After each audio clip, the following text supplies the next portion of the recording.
what if you traded every single pick that you've got for 3 seasons? I'm not sure I was paying up attention. You traded every pick that was imaginable possible.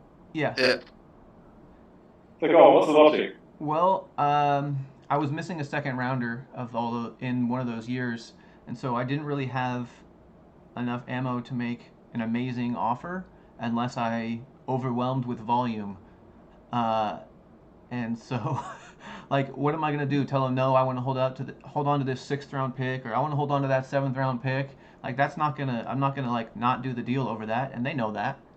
So they can get the 6th round pick. They can get the 7th round pick. I offered them all up front. There wasn't really any haggling.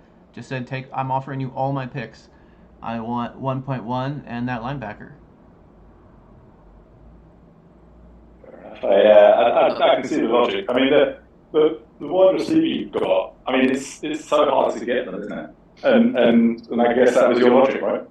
Yeah, I mean, this will be the 3rd first-round wide receiver I've taken in the RZB, and if he stays on the roster, it'll be the first one that works. Okay, fair enough. I mean, I think he looks really good, and like you were saying before, you had a certain amount of targets that you want, and you had some that were unaccounted for, and this guy will be more than capable, I think, of taking those targets. So I did feel a need, and I do think there are some good receiving options outside of the top 5 or whatever, but thought shoot my shot, see what happens. Yeah, fair enough. That strategy has worked for many people, right? But now you're just going to have to, you've only got to pay attention to sort of free agency in the off-season. You're not going to have to worry about drafting. Yeah, I mean, I'm as surprised as anybody that it changed hands twice. Like, I figured when I lost out on the initial bid, that was it. Like, who's going to trade for 1.1 and then turn around and trade it again? But yeah, that was crazy. I mean, Mikey posted up his logic. He said he crunched the numbers and stuff on the pick values, and I think he goes by the charts pretty steadfastly. And yeah, so I guess at that time when he said no and he said yes to C-Max, he thought he was getting the best deal, and then obviously C-Max felt like he was getting a good deal as well. But it's Prousty. Yeah, that's it. Yeah, that's C-Max and the IHOF, yeah. So, Christopher, same guy, right? Yeah, I think so. Same guy, Buffalo, right? Yeah, that's it, Buffalo, yeah. I mean, it's a mega trade. I mean, we've had a couple of these absolutely mega trades, right? The one that jumps out to me is the, when was it? A while back now. Wasn't it like 7 first-round picks? Yeah, that was for the Dallas quarterback, wasn't it? I can't remember. Is it Jalen Farrier? Forgive me if I'm getting the name wrong, guys, but I think it was him. I think there was a big one for a New England quarterback, too. Yeah, and I think all it is, I think, one big difference between this computer game like in the NFL is that the player isn't going to get injured as much, right? So for non-quarterbacks, you can bid more. You can't say for certain that the prospect's going to work. I mean, you've done all this, and there's still a decent probability, the non-zero probability that there'll be a volatility bust and your player just won't work, right? Yeah, definitely. But you're okay with that because the upside downside feels alright, right? Yeah, I mean, like, I just had that happen to me with the other wide receiver I took. So, it happens. You can't really, like, not take players because they might bust. I do wonder if you had this. Okay, let me ask you this. I'm not saying you're not great at drafting, whatever, but if you were as good at drafting as say, however good you are, right? If you were as good at it as Zach is or Matt Powell is, would you have done this trade? No. It does. The draft ammo is way too valuable for someone like that. Like, Zach got a 60 rated cornerback in like the late fourth last year or something like that. Like, was that John King? I think so. Like, yeah. If he can pull 6 out of the 4th round without too much difficulty, then he doesn't need to trade it. He doesn't need to, but he absolutely shouldn't be trading a bunch of picks to move up when he's getting way better value using his picks. Yeah. Yeah, like this speaks to my weakness as much as it does to other people's strengths. Like, drafting is not a competitive advantage for me. Yeah, it's an interesting way to think about it. I guess it's a bit like it's not unrealistic either, because it's basically what Cleveland have done in real NFL for Sean Watson, right? It's not that different. It's just chuck everything you've got at something that's more certain than the uncertainty of the draft, right? Yeah. Yeah. This is just this is a kind of front office football version, which is in each draft there's 3 or 4 prospects that just look so likely to be good, and this is one of them, I suppose, right? Hope so. Time will tell. I mean, PS2, the reveal of PS2 will be interesting. Yeah, right. Exactly. I might just have to burn this video if he's a 12 or 22. Yeah. We've had a few that bust. Quick and I have had a few that bust recently that have annoyed us, but not on this scale. So anyway, good luck with that. Thing is, absolutely ridiculous plan. I think if it doesn't go well, more people are going to remember this, and if it does go well, you'll remember it if it goes really well, and you do loads of stuff with him over the next 10 years. But if he does bust or something like that, then it will be the legendary trade that didn't work out. So either way, someone's going to remember it. That's true. All right, shall we take a look at Detroit? Yeah, this is for the second pick, right? It is. Yeah, he's put it on the board, but as far as I know, he's still on the clock. So what do you want to how do you want to do this? You want to sort of just throw out who you think's next or what? Yeah, I figure we could take a look at their roster, see if there's any like obvious match between the roster and the board, and everybody like talk about who they think it'll be, I guess.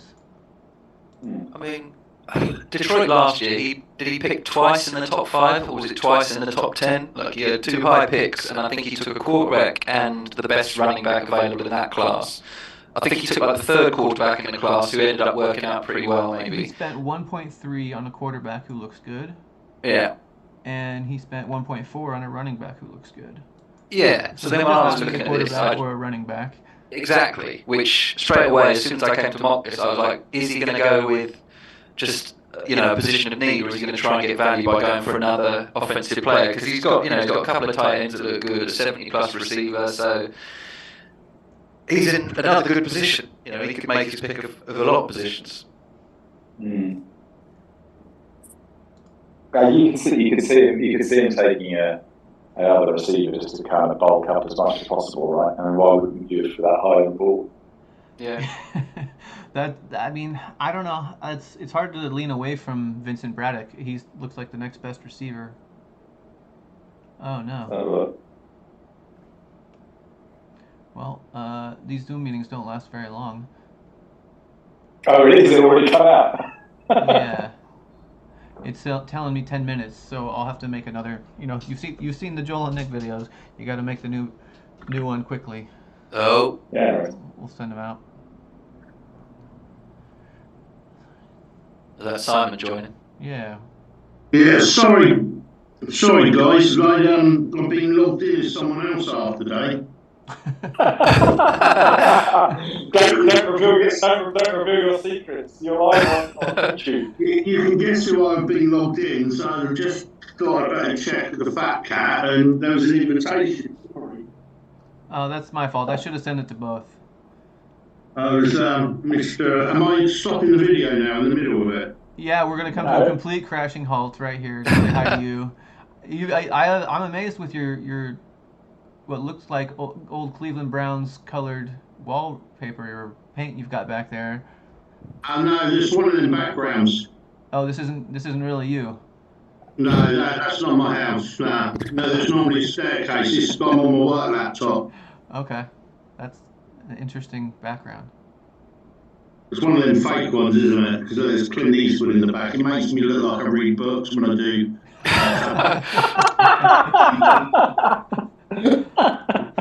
Yeah, fair enough. That's the Oakland GM's office. Yeah. Books in the background. There you go. All right. Well, Jamie, that's Mr. Squirrel. Yeah, it is, mate. How you doing? You alright? Good, yourself? Yeah, not too bad at all. Not too bad at Living all. the soccer dream, living the Arsenal dream. Yeah, exactly. Well, I was just saying we haven't got an automatic time because I haven't anyway because that's this evening. But anyway, what do you want to do? Do you want to keep going, or do you want to jump onto a different Zoom video? How do you want to do it? Now's as good a time as any to kill this. I think it's about to end in 5 minutes anyway. I'm gonna make a new Zoom and. But yeah, so Detroit, what do you think, Jamie? So look, I think there's this guy in the draft that's super unusual, and on my little grading system, is one of the best prospects I've ever seen by my scoring system, which is this guy called Spammer, Tim Spammer. So, but what's so weird about? So if you look, I don't know if I guess people watching this, if they've got their own game open or whatever. I'm not in a position. Sorry, I can't like screen share the bars or whatever because I'm on my phone. But so this guy Spammer has got perfect bars as an outside linebacker, but 261 weight, right? Perfect bars, except for pass rush technique, which is on my scouts anyway. It says 50 to 84, right? So if you think about at the weight of 264, what I think people would normally be looking to do with a player that's a clearly outrageously good prospect is increase their weight by like one click. You know, you can do the weight training thing. Yeah. Get it to 270 odd, and then make them a 4-3 defensive end, right? And then try and get like 10 to 12, 15 sacks or whatever. Yeah. But this guy hasn't got the fully maxed out pass rush technique bar, so you're going to have to use them as a linebacker, right? I would have thought so anyway. But so, like, what difference is it going to make if you've got like a totally maxed out linebacker? Like, is that a second pick in the draft player or not? Well, I mean, it depends on the draft, right? yeah, and the system. I mean, is he running a 3-4 or He's a 4-3? 4-3. Like, he's a 4-3. So this guy would be an end for him primarily because you're not the weak side linebacker isn't rushing a lot out of a 4-3, is it? Well, I guess the point is, this is like the perfect player, but not necessarily the perfect rusher, right? Yeah. I don't even know. I mean, I wouldn't even be able to tell you in the NFL. Is that valuable? I don't even know. But who's the NFL version of this? A really good linebacker that can't rush the passer very well. Yeah. I mean, this guy can still rush the passer, right? Yeah, I don't know if we can say that he can't rush the passer well, his but I pass think rush strength bar looks maxed out to me. yeah, I've got that maxed out. And if pass rush technique ends up at like 70, that and he's going to have a lot of run D, max endurance maybe. Like, I don't know. I would say he's someone who could be versatile.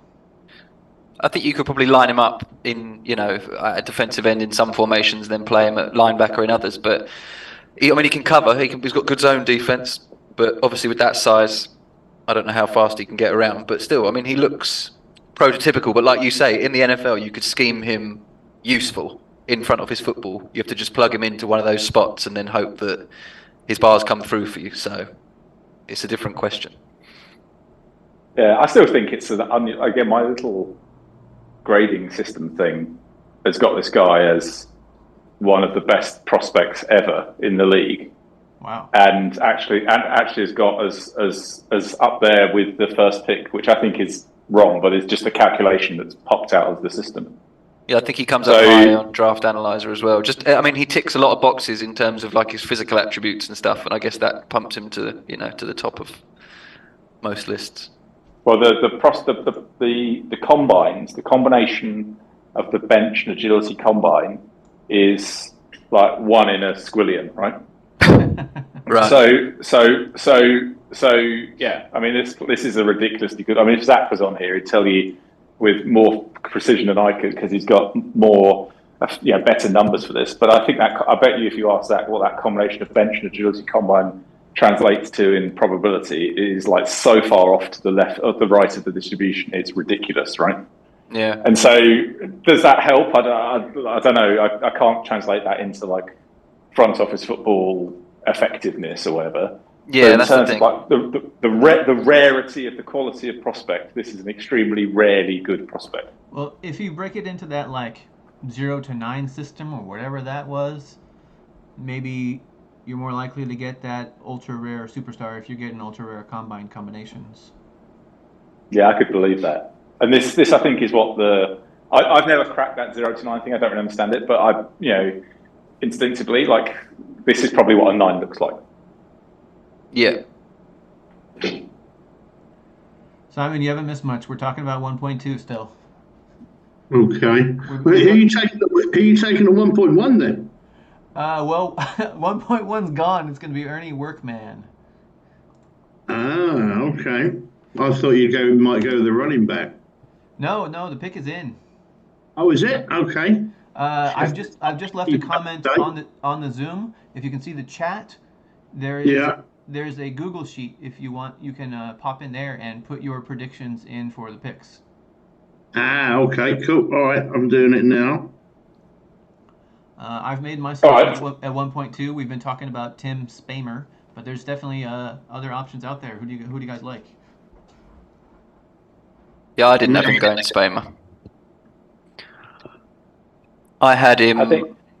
Oh yeah, go on. I had him bolstering his secondary because just looking at his roster now, I mean, the highest rated defensive back he's got is a 40, and there is a cornerback named Chris Najera who is smart and good, and he's got even got a special teams bar. But he to me just looks like projected to be a sort of 70 rated cornerback, and I thought in that secondary he could stand out there. And like I said, he picked a quarterback and a running back last year in the top 5 or whatever, so this year he can afford to take someone on defense that will probably be with him for his whole career. So that's who I picked.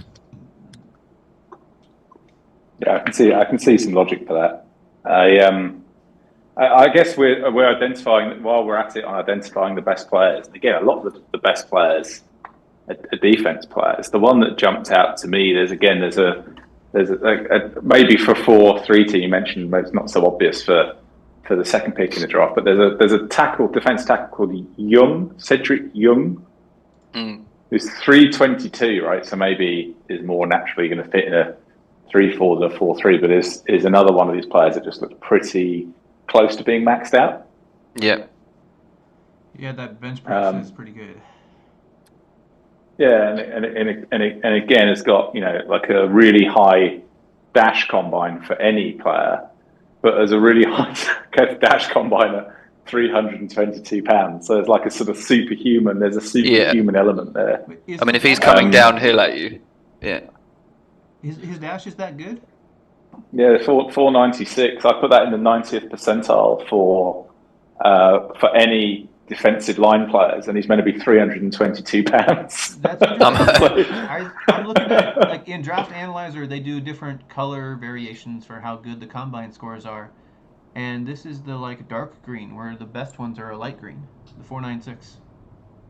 Yeah, well, as I say, I think that's for all. I don't know what that's comparing across. Okay. On the thing I'm looking at, I'm comparing across all D linemen. So maybe I might be missing a trick there, but I suspect 496 is pretty good for the 322 pounds or whatever. Yeah. And that looks like another sort of elite prospect in this one. So if you're looking at who's going to go to 2, 3, 4, 5. I think we've identified a couple of elite prospects. I guess it's because it's not obvious because of the draft class being as weak as it is, and in particular, it's not packed with quarterbacks or whatever, or at least not obviously. We're basically finding 5 or 6 prospects, or the sort of the elite players, and then it's anybody's guess where they're going to come out, right? Because it's not obvious how you'd rank them, is it? No. And there is that thing about. I like. Yeah, go on, sorry. I think if you were talking about Spamer not really being a true defensive end, I think Fraley takes care of that problem. Yeah, Fraley's my pick. Yeah, I mean, he looks great. Like, projects to be 75 or something. I mean, run defense, pass rushing, technique and strength, endurance. He plays every down. He can even play special teams. I mean, he's more at 285. So this guy's 454 on the same dash time as the other guy at 490, and this guy's still 285. On our scouting, that's again projections an 80 rated player there too, right? Yeah. I think that's the thing, is there's always conversations in Slack each year around the draft of is there value in taking defense this high when it comes to contract renewals and stuff in 4 years time, and it's when the defensive quality is so high, like it is with some of these linemen and some of these other players, it's hard to keep them out of the top 5, top 10. I think when there isn't necessarily clear offensive talent as well, at least for me. I also suspect we overdid it. So if you look at the way that Nick was beating us pretty much year after year after year, he always had a couple of these guys. Yeah.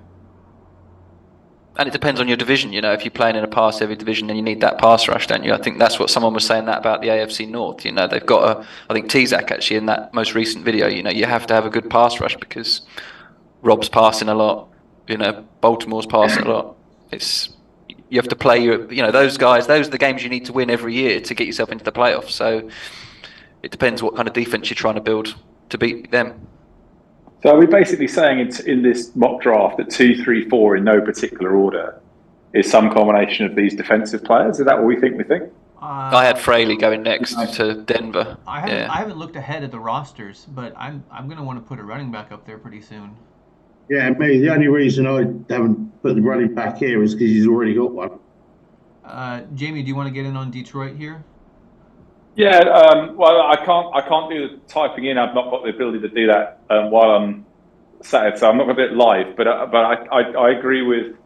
I would go for you, the same as you, Spamer. Okay, I've talked myself out of Spamer, but we'll get you in there with Tim Spamer.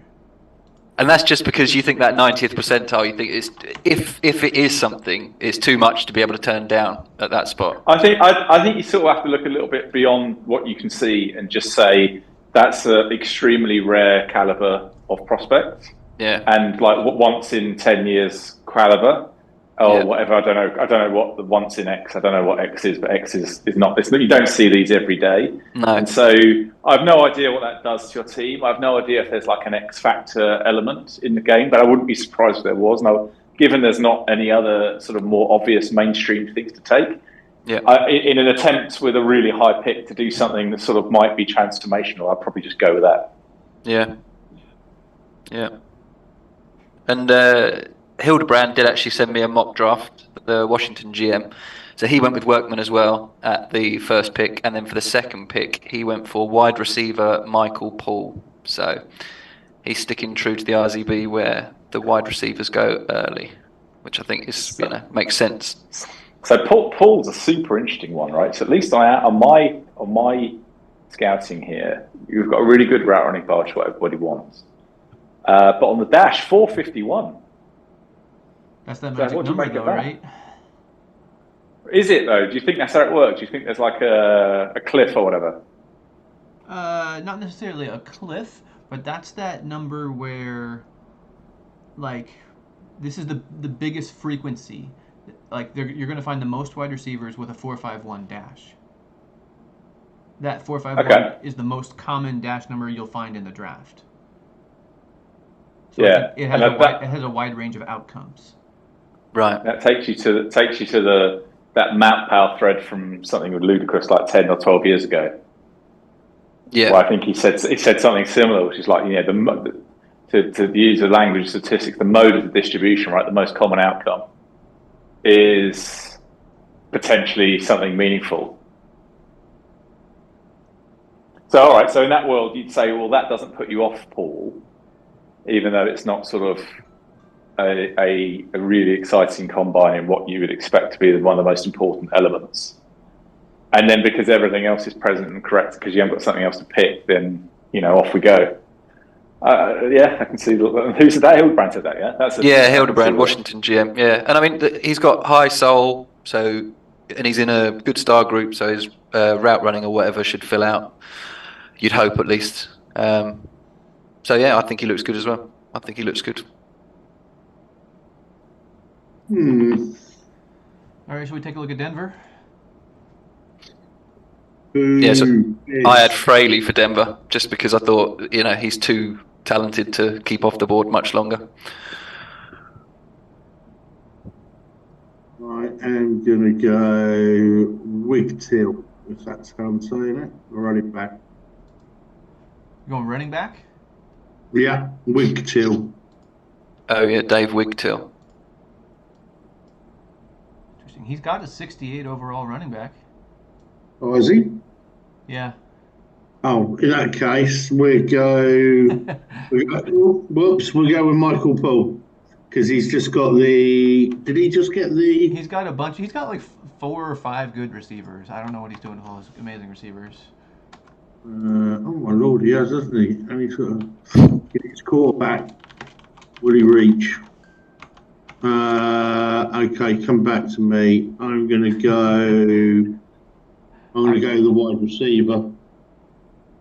I flip back to Tim Spamer. I think those guys are, like you were talking about, Jamie, will probably be some of the top guys, the order is hard to guess people's preferences on. I'm going to go with, if I can actually find him, Chris Najira, the quarterback.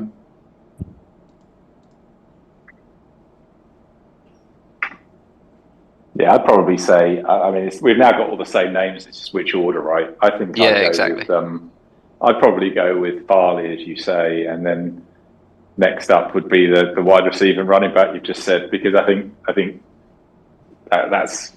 But I mean, it could be anybody. It's anybody's guess how that order's going to pan out, really, isn't it? Yeah. I do think that the guy at New Orleans will definitely go up for will pick a skill guy if possible. I do think that's one that I feel a lot more confident saying than some of the others. Yeah, I feel like they'll probably take a running back, just because I know that Rick RG Vasile he was in the IHOF as well. He's just come on as the co-GM, and I know that he's primarily a running GM. So I think they'll probably go with a running back. I know he likes a running back. Jimmy does anyway. I think we've skipped over. Jacksonville. Mikey at 1-4. Maybe that's because you all just assume he's about to trade this pick. But well, what do we think is going to happen at 1-4? I think if you've got a trade you want to project, go for it. I don't have those kind of cojones. I'm going to assume that he picks at 1-4 here.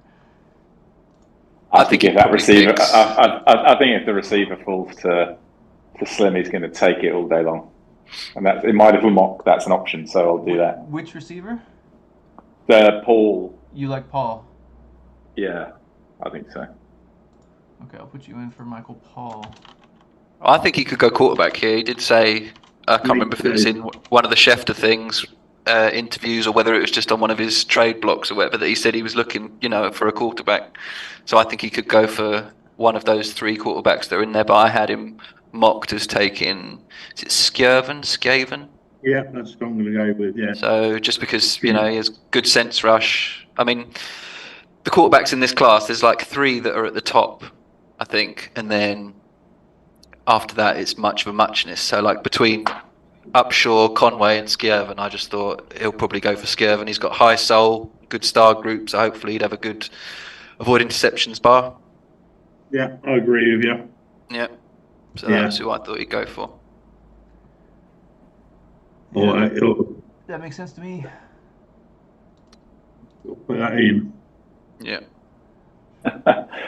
Skjerven's name is too big to fit on the. It's Nicholas Skjerven. Yeah. I was waiting for someone else to type it because I couldn't be bothered. I was just going to copy and paste your guys' work. That's it. You want to jump in there for Hildy? Yeah, so Hildy had we do pick 3 for him. Right, so picks 3 for Denver from Hildebrand was Mackenzie Conway. So he has Mackenzie Conway as the first quarterback off the board, who also projects to be pretty good. And then he had Nicholas Skjerven at number 4 as well. So he had a run of quarterbacks there, 2 quarterbacks coming off the board at 3 and 4. I don't like Conway with that 7 bench press. Ugh. Oh yeah, there is that old, like the folklore or whatever. Don't take anyone with a bench press under 10 or whatever, isn't there? Yeah. Might have a bit of a noodle arm, but I mean, he's got a 46 soul and he's in a green star group, so I don't know what his intelligence is for that, but 46 soul is pretty high. Yeah. Yeah, it is. Ridiculously high, actually. There's no other quarterback on here that's even close to that. There's one at 40, but... All right, going back to New Orleans, it sort of sounds like they're in something of a reboot mode. Yeah, I think so. I think it's like you were saying, the logic we just came to, the running back Wigtail, it hasn't gone off the board. Yeah, yeah. And JJ feels like... Actually, Jamie, I don't know who makes the trades for your team, but you guys, you took that tight end off him, didn't you, mid-season? And who looks like a great player. And I think you got him for like a 3rd rounder and a tight end on your roster. I thought that was a great trade. So I think last season, I think New Orleans was ready to trade away players. He knew that it was going to be changed. Yeah, I think I want to go young and refresh. I think we for us that was a good old-fashioned chemistry fit, right? So I was asked by this this guy called Schefter, some of you might be familiar with. And I simply said that, what about our off-season plans, Quick and I, and what we're going to do. And what we're going to do is what we always do, which is be as boring and predictable as possible. You can all pretty much guess what that was the worst introductory press conference for signing a 74 overall wide receiver I've ever seen. we stay boring, we're predictable. You can all guess what we're going to do next. It's not that hard to figure out what we're going to do. We just dropped $140 million guaranteed on a wide receiver. Ho hum. Yeah, but what do you expect us to do? It's front office football.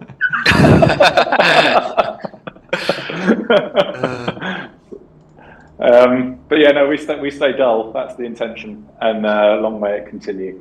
I mean, I thought that was a good trade. That guy absolutely destroyed me in his farewell game. Then you traded for him next, and I thought you've got yourself a good player there. I think that's the thing with chemistry. It's great that they all get along, but when they happen to be great players as well, that just makes it even better. Well, that tight end the tight end we've traded for is our leader as well. He's got like 97 leadership or something, and 90 something personality. So obviously in our little chemistry band, that's what we're looking for. But no, look, I think here that with the fifth, if the running back hasn't gone off the board, Wigtill, I think that's the one that people are going to look for. I think on ours, let's have a look. I think Wigtill got maxed out hole recognition. I think so.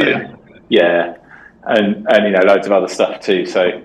And what we've seen, of course, is with what Rob did, is that now I think what you're going to get is people trying to take the best running backs off the board and make them into wide receivers. But I'm not sure this is a candidate for that because it's not obvious to me that it is. Are you saying you think that, like, for sure, Switch Sellers was a success? Yeah, I would say so because I think in terms of like impact. Now, what's different when I spent a lot of time thinking about this computer game in like a more quantitative way, it was before what I would call the Zach patch, the bit where the game was changed to make running a little bit more powerful. I don't know how much more powerful, and I think it's obviously is more powerful, but I've never put numbers to that, so I can't tell you with any degree of kind of data-driven view whether I think it's a good or bad thing.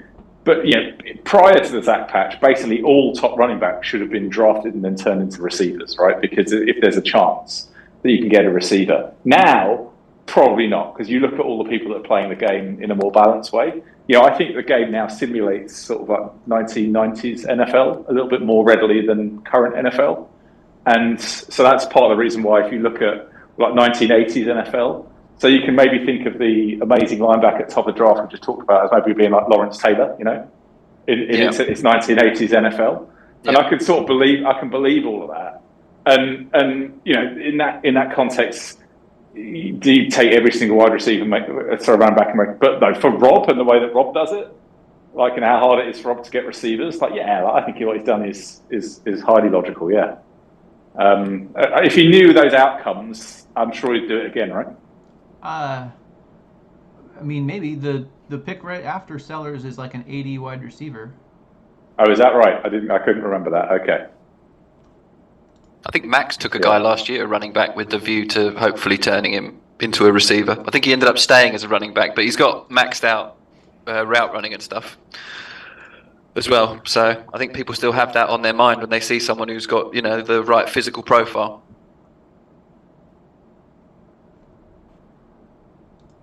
But I think Wigtill is, I think he looks like a good running back. I think you can do a lot of damage with him behind a good offensive line. So that gets me through that. We're now through five. Are we through five? We're really fast. Yeah, so Hildy had Wigtill as well. Mate, when I first did one of these videos on YouTube, I said I was going to do a mock draft. And I took 5 picks to do, I did 45 minutes or something. And I did 5 picks. Exactly where we're at here. But that was on my own, right? I was just talking to myself and bucking about with a spreadsheet. I mean, it's like, and then I was like, and then I posted it on the Red Zone Blitz thing, and I thought, oh my god, like, what have I done? And then there was a lot of like, oh great, when are you going to do the rest of the picks? I'm like, if I don't speed up, this is going to take me like 5 hours. But anyway, but the top of the board's more interesting than the rest, right? Oh, yeah, that's what people come for. Can I ask you one more sort of what like? there are other players that you've got in the mix at this high up? Because I haven't really. I've got like a gap down to the rest of them on my little system here. I like Bart Kinney. Yeah, I Bart mean, Kinney. he's a tackle. I like him. I think he's dumb though, isn't he? So I don't think he's dumb and he's got a really low soul score. So I think that will keep him, out of the running for the top He's 7, dumb. 8, He's dumb, 9. but Squirrel, what does that 40 time look like in terms of historical 40 times? Kinney, 100th percentile. Right. Right. And that bench is pretty good. That's a good combination. Yeah. I think if you've got a good line, I think you can afford to have the occasional amazing dumb lineman slid in there as well. And I think there might be someone that could pick him up. I think on the raw grade thing, which Matt Powell talks about a lot, and he's better at this than any of the rest of us. Kinney's the number one player in the whole thing. It goes Kinney, then. So if you do it if you don't do the adjusted grade and you just do the grade, Yeah. which is I think I've never understood what these things do, but if you just click the grade and not the adjusted one, which is meant to adjust for position or whatever, it goes Kinney, Fraley, which we've talked about, Spamer, which we've talked about, Young, which I've talked about, Wigtill, and then the field, right? Yeah. So maybe we should have been talking about Kinney already. I mean, I didn't think that the teams above here needed a tackle that badly, or I would have sent him off already. Yeah, but again, just as with the wide receiver thing, we've hit it pretty hard. Maybe the penalty thing is a little bit overdone as well. I think it definitely gets talked about a lot more now. Like I think intelligence, like I said, I haven't even been playing the game for a year, but the first thing I learned about was the effect of intelligence on linemen and stuff. Like everyone was talking about it, so I think a lot more people are clued up to it now. Yeah, if you watch the last 2 bowl games, I've done commentary, and it's very, very clear that the difference in those 2 games was penalties in the fourth quarter. Yeah, okay. Yeah, T-Zac actually said something interesting in the last video he did as well with you, Simon, where he was saying, I think it was in this video, he was saying that with the penalties, it's actually hard to recover from those as a passing team than it is as a running team. So he said if you're a running team, you can take a hit with a dumb offensive lineman. But if it's passing, then you put yourself into... I didn't understand that. I guess because passing from long downs puts you at more risk of interceptions because you're trying to make up the yardage. Yeah. And on the ground, I suppose you don't have that risk as much. I also think it might be something to do with if you've got a running team, you can have fewer possessions or actually keep the ball for longer. Yeah. But I don't really understand that stuff. It's like when people talking about American football, they talk about complementary defense. The defense needs to match the offense, and everyone nods along, and I don't understand what that means at all. But whatever, because there's probably some clever people who thought about it. What I can remember and what I can tell you is that when Zach and Eli, who are probably 2 of the best 5 players in the world, had a co-GM thing going for a while, before they sort of turned into chat GPT and completely dominated the league to the point where the rest of us just switched our computers off, which is what would have happened if they'd have gone for more than about 3 or 4 seasons, which they did go for. They were happily acquiring all the dumb linemen the rest of us didn't want cheaply. And that was one of the ways they're about to dominate us all. But I don't understand the logic behind it.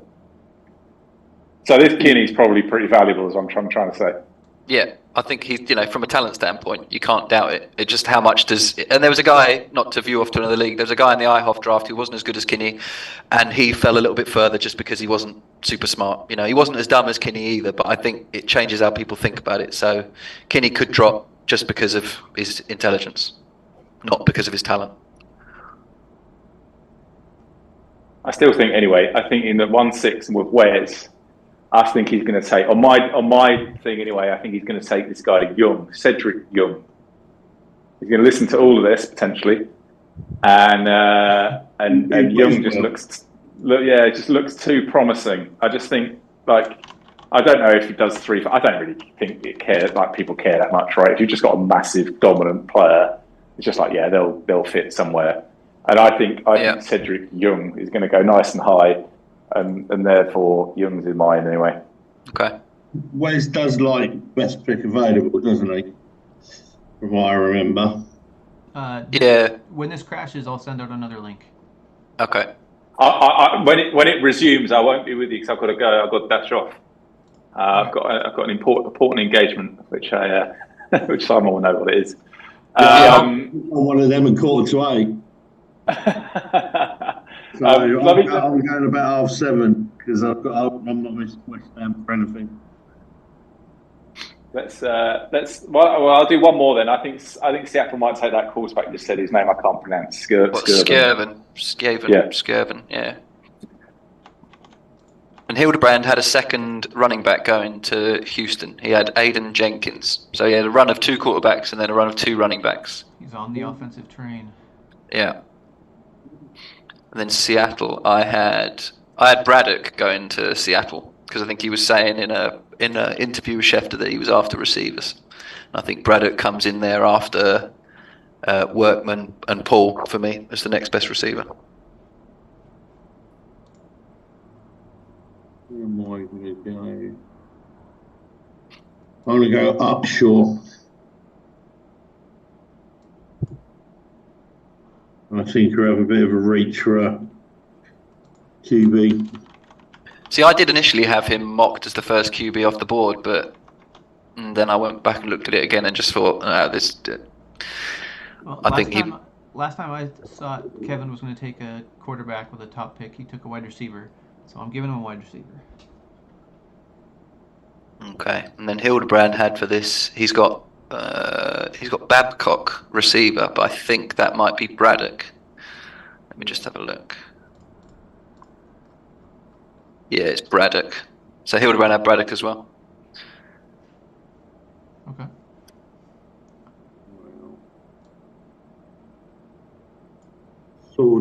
Brian needs offense, that's for sure. Yeah, Simon, you should be good at this. You got all the inside info, all the scoops. Not many people giving much away this year, to be quite honest, which is a little bit disappointing. The draft will go slow this year because it's not a very good class, right? When it's a good class, it goes faster, and this is going to take ages. Like people agonising over whether they take these guys at this level with the 10th pick. Everyone's going to try and trade away. Blah blah blah blah blah. It's going to take ages. That's all part of. If you're a friend of Mr. Schefter, you start to spot people's patterns being Schefter. So you kind of have a little look at their roster, and then they tell you something. You can work out a little bit of what they're going to do, or I guess it's just because you don't normally study other people's teams so much unless you're going to play them. When you're Schefter, you're always looking through other people's teams. Yeah. Hypothetically. Hypothetically, yeah. You've heard that, yeah. So one would understand. Yeah. So Brian, he's a 4-3, right? Yeah. I think he changed to 4-3 last season, but I don't know how happy he was with it. I think I saw a few comments where he was a bit annoyed about it, but yeah, he is a 4-3. Yeah, I had him taking Hodges though, because he's saying that his offense wasn't very good. So I think he takes another wide receiver. Simon, who do you like in Los Angeles?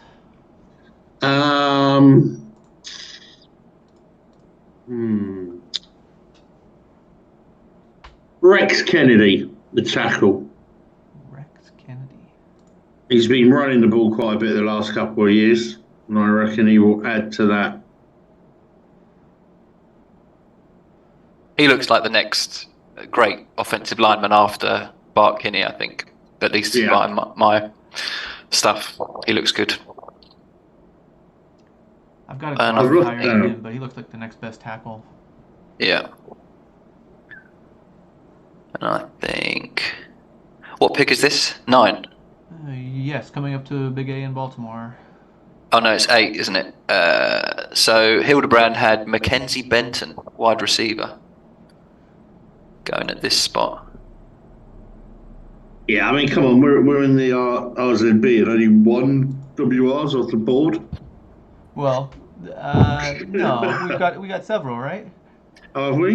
1.1 Okay, was a wide maybe receiver. 2. 1.7. Oh, yeah. 1.8. I was thinking that, like, when I was doing this mock earlier, I was just like, I mean, I can go through these and give reasons for why you might want to take players who aren't wide receivers, but there is just going to be a slew of wide receivers picked, isn't there? And it's so hard to forecast how far down the list of receivers people will go early on, just because you just don't know. You know, some people might like 1 or 2 bars and think they can get them to work in a system, and for them, it's worth it. You know, taking a receiver that high, you get more value out of a receiver than you would out of any other position. But yeah, Benton is who Hildebrand thinks for this pick.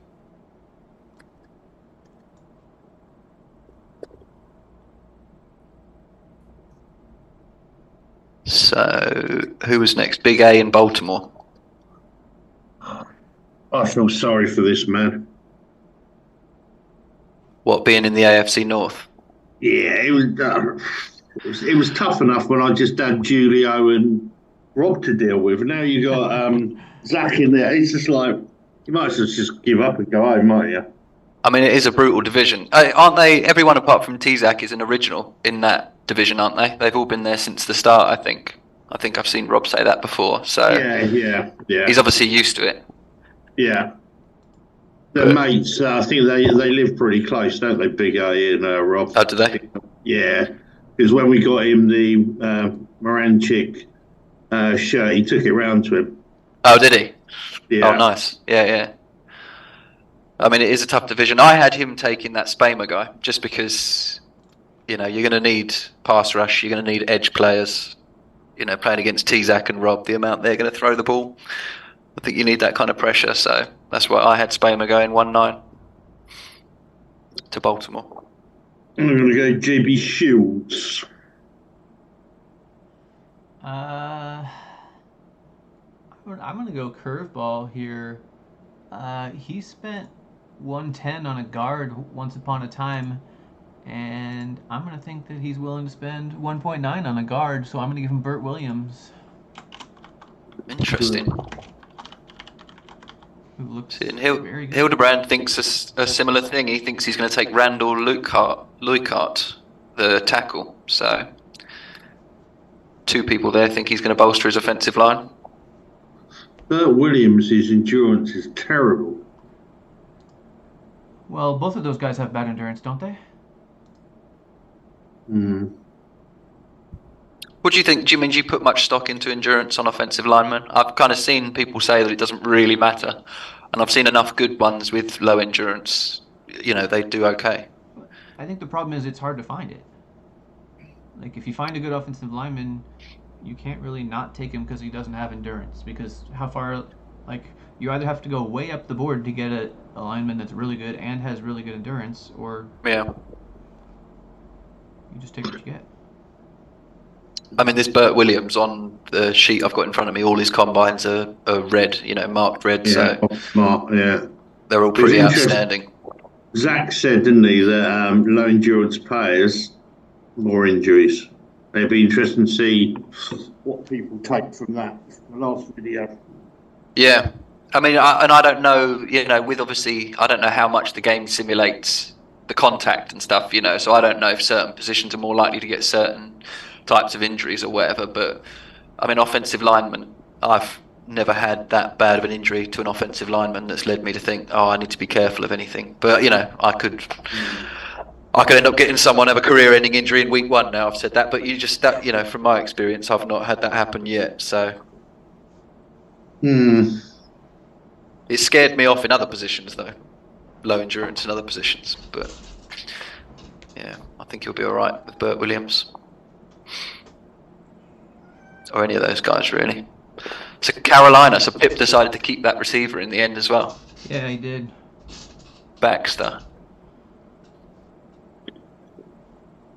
Yeah, he was talking to me quite a bit about that. Yeah. Yeah. I thought it seemed fair enough. I mean, he drafted that quarterback last year, didn't he? You know, he has some weapons there on offense. I don't think if he didn't get an offer that he liked, I think it's not a terrible idea to keep him. So you couldn't really lose in that situation. I got told he got made a offer of 3 first, but they would have all likely been low. Right. That's the thing. When a lot of the guys who like trading, picked late on. So Yeah, if you worked out, if they all picked low, I think the 3 picks we worked out to be about the equivalent of 1.4 or 1.5. yeah, So are you going to get a better receiver than him at 1.5? Probably not. So you might as well keep him. yeah, yeah. I think that's fair enough. I had Pitt taken a wide receiver here to go with Baxter, and Gamboa, the quarterback. I had him taking Bissell at this pick. I reckon.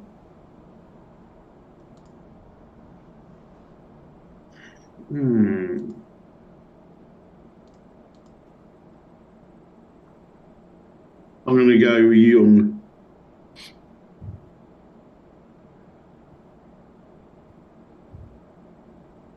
Was that the £320 457 guy, or whatever it was? Yeah. Jamie was talking about. Yeah, I mean, he looks great. Looks like a good defensive tackle. He's got a second-year quarterback. He needs somebody to protect him. I'm giving him a tackle. Luke-Hart.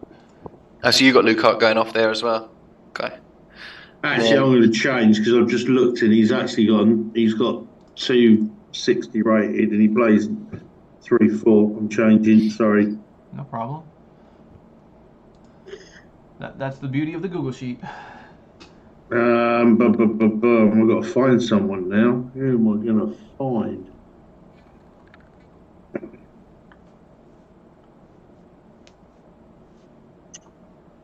Again, Ryland, you and Hildebrand were on a similar wavelength, although he had Kinney coming off the board here. So he had a tackle coming off as well, someone to protect Gamboa for his career. It's interesting he has Kinney that much lower than the other guys. I'm going to take Michael Paul.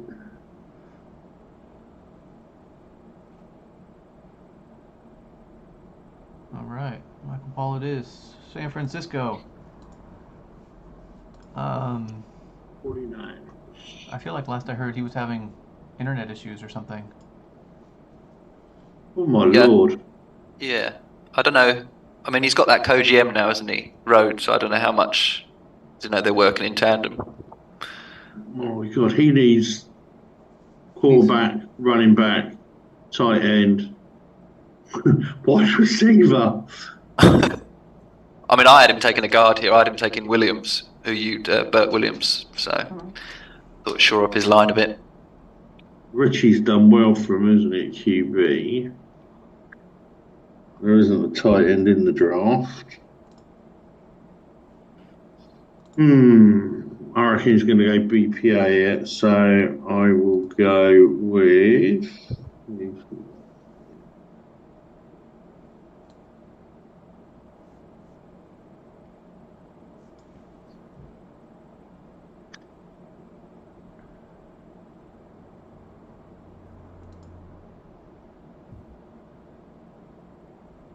I'm going to go Luke-Hart.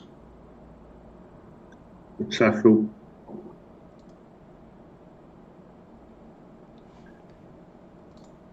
Yeah, Luke-Hart for me. That's how Luke-Hart. The first one to tell no, not. He went for Pip.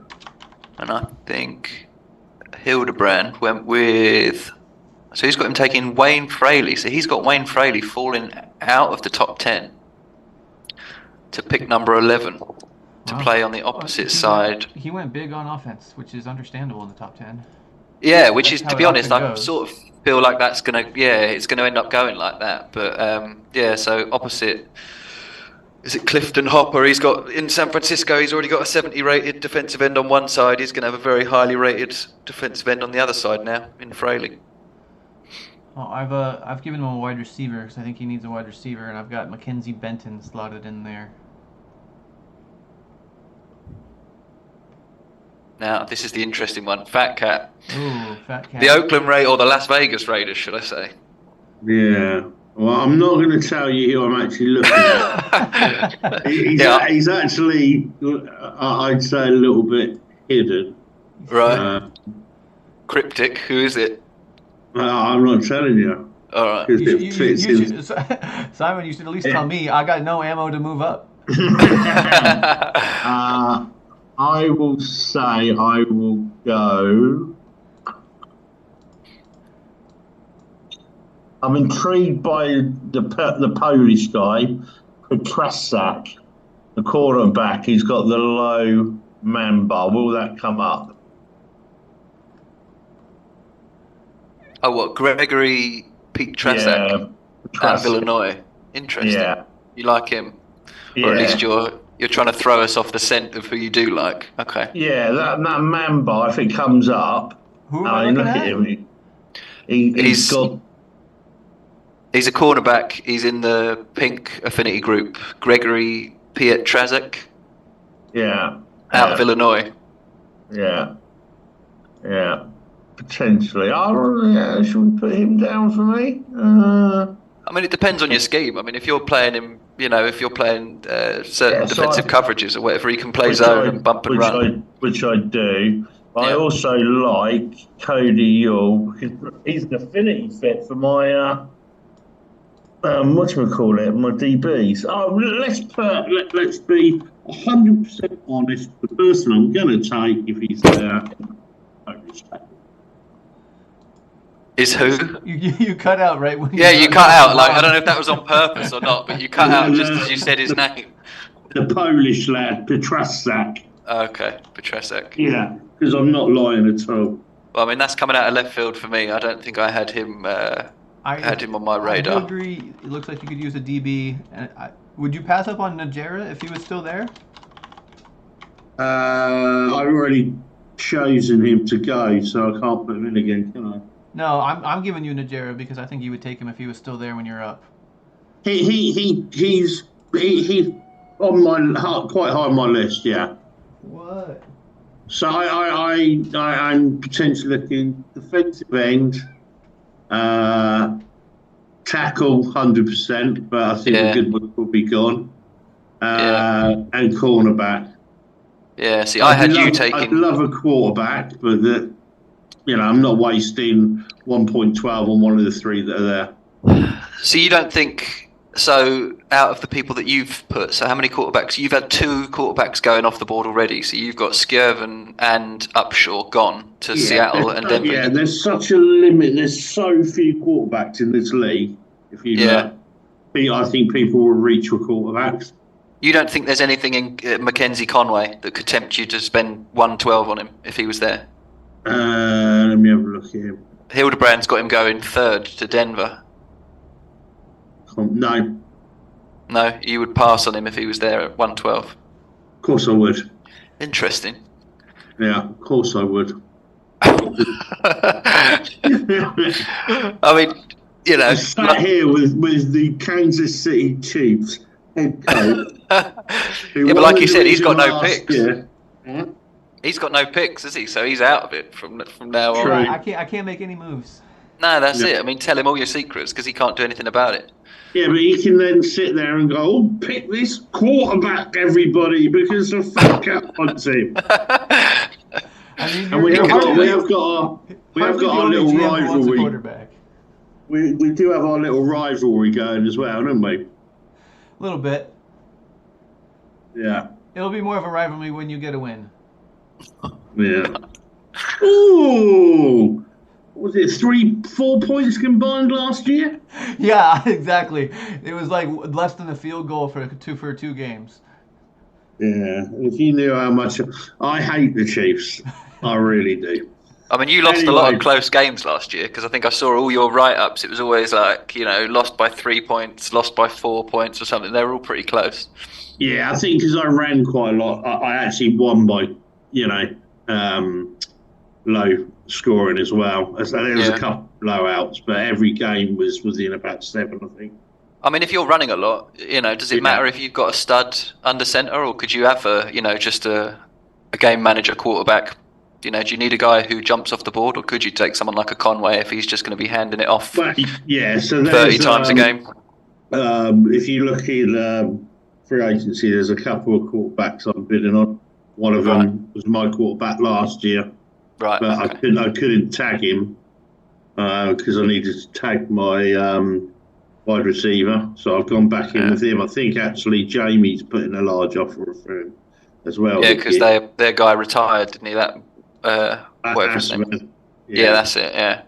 Yeah. Hildebrand actually taking Kennedy, who I believe is an offensive tackle. So he actually taken a tackle as well at number 12. I didn't mock myself because of the same reasons that Simon was saying, and also just because I don't really know what I'm going to do yet. So Well, yeah. Of course you don't know what you're going to do, but if the board has fallen like it is right now in your fake draft board, what looks good to you? I mean, I've literally on my own mock draft, I've just put an X. I haven't actually put anyone for myself. So, I mean, I need defense, this is the right draft to need defense, I think. So, yeah, pass rusher. You've got to go pass rusher, haven't you? Your division is just mad for quarterbacks. Yeah. Pass rush, secondary, anything that contributes to trying to deal with the pass. I mean, playing Joel twice, playing Dallas twice. I think I've picked them all. I'm going to go Cranwell, defensive tackle. Tom, you got to give yourself somebody just to take somebody off the board. Otherwise, the rest of your mock is a player short. True. Bear with me a second.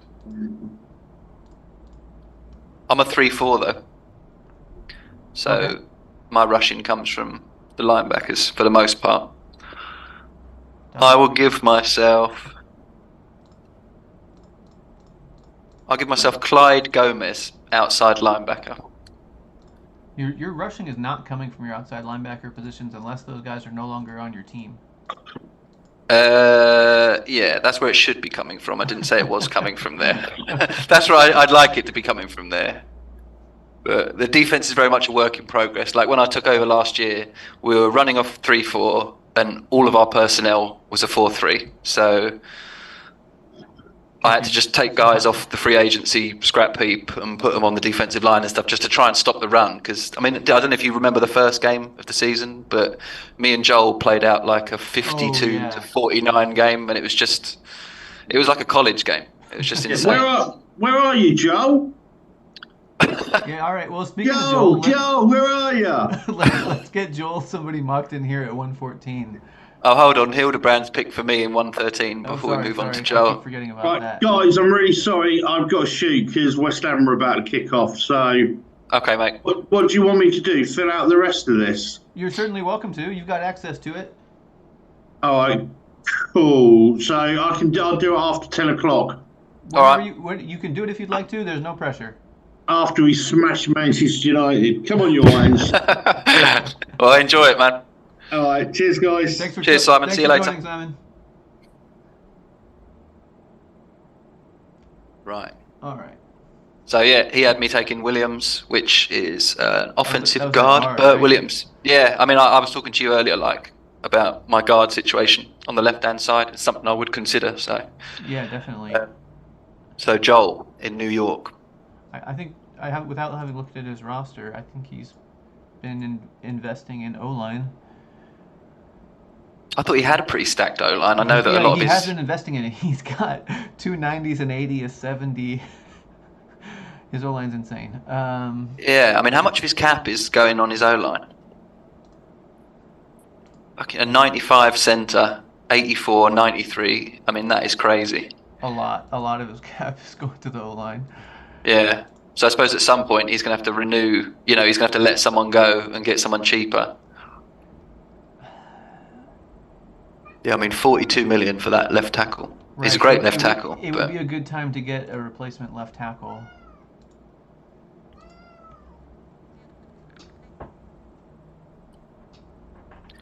I didn't have him doing that, though. I had him staying true to what I've seen him do so far since I've been in the league, which is taking a wide receiver at 114. I had him taking Irwin. Yeah.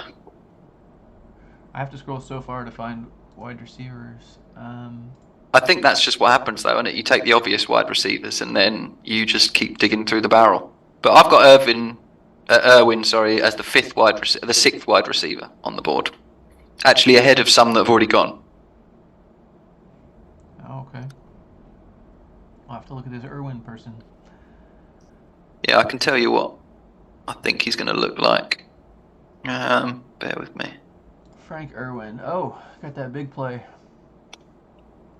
Yeah, Frank Irwin. So, I mean, route running could be in the 70s, but max big play. Adjustable looks good. His soul score is not ideal. Yeah, I mean, Joel's probably tutting and shaking his head, but I just gave him a receiver. Oh yeah, 18 soul score. Yeah, he's never going to take him.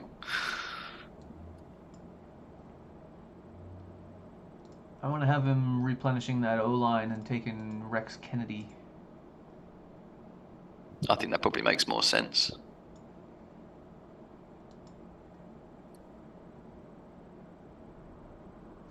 And Hildebrand had him taking, what pick is this? 15 or 14? Joel. So Hildebrand had him taking a receiver. He had him taking Gustavo Bissell. So is that another? That'd be a second Gustavo on his team, wouldn't it? Gustavos, yeah. Yeah. I think you can never have too many. Never have too many Gustavos, as long as they can catch the ball. Gustavo.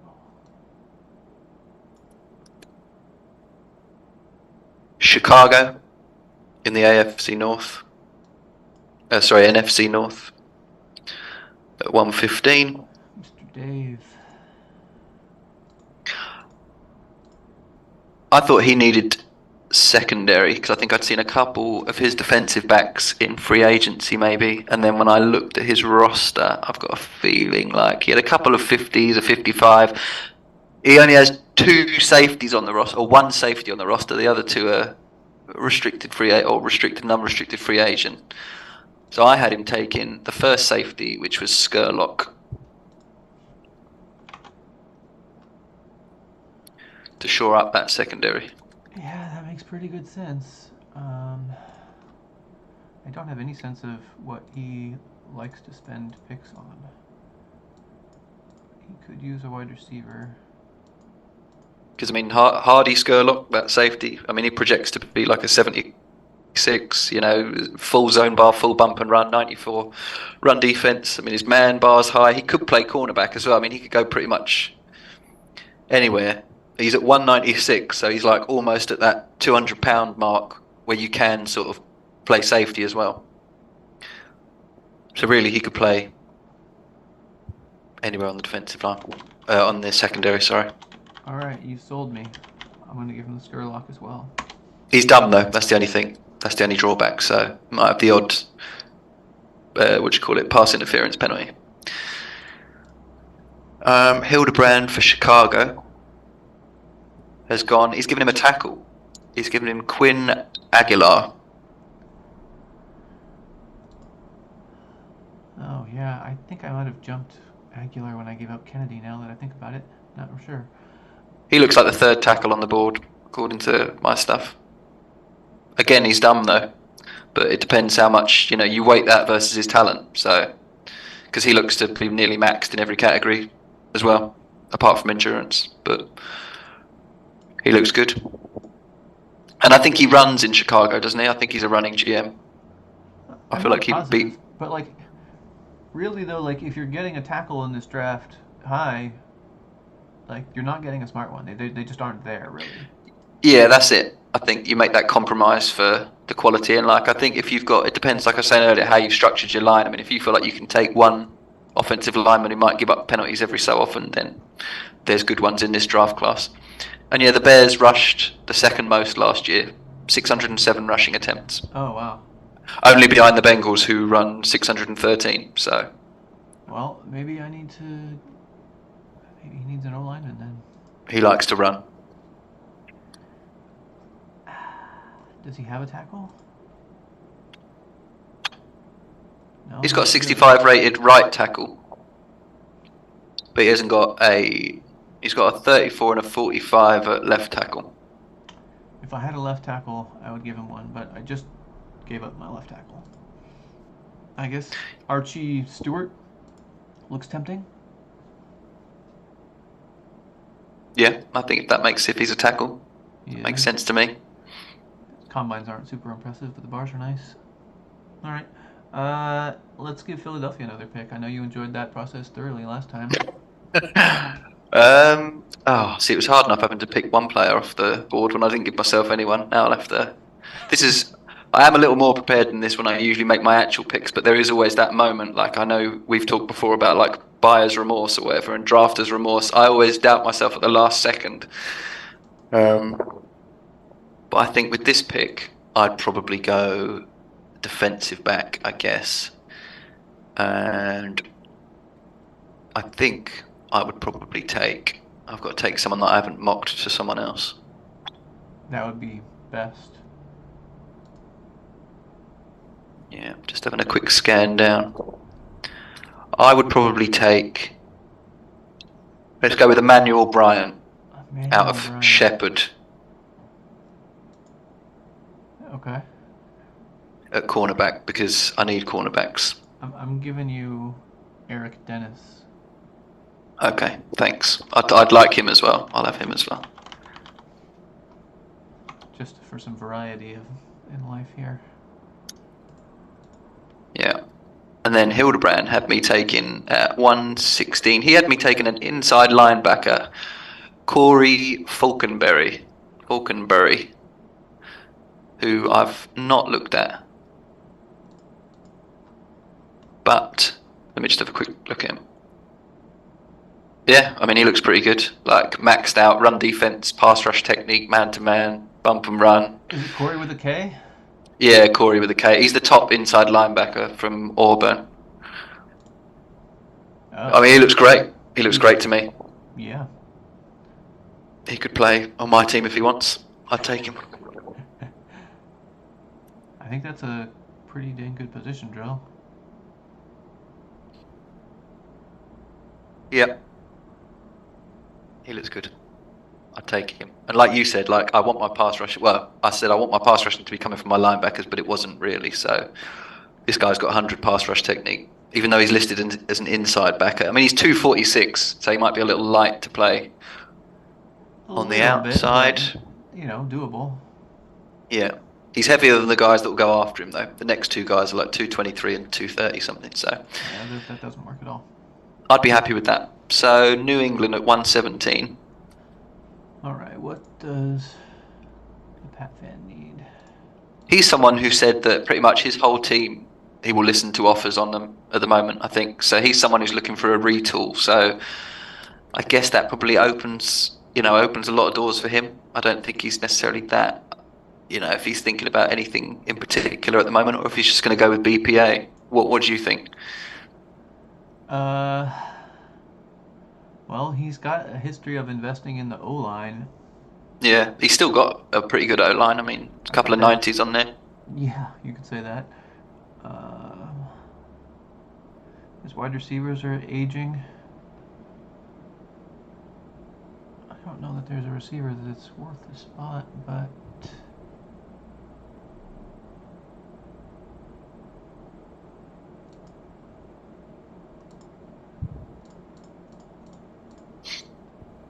I thought he looked a little light on edge rushers, so I had him taking JB Shields here, because I think JB Shields looks to be someone who can get pressure off the edge. Definitely. And I think that always helps.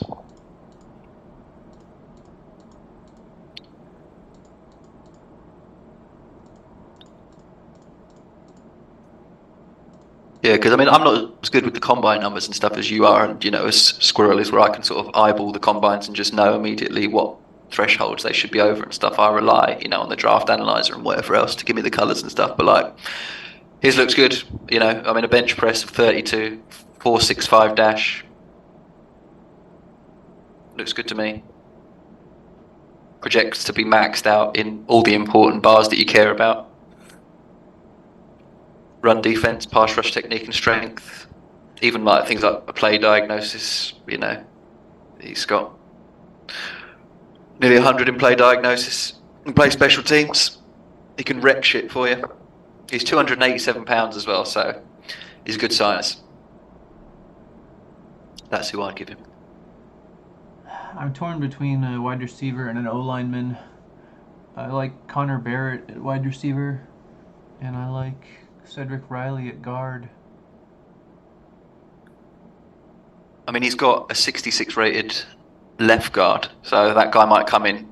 But then he's got a guy called Connor Casillo, who's a young right guard who is a 60 potential. So I don't know. Unless he's going to trade one of those. I mean, he did say he was listening to offers, so I suppose he's got 3 good centers. He's not afraid to stock That's up true, on yeah. O-line.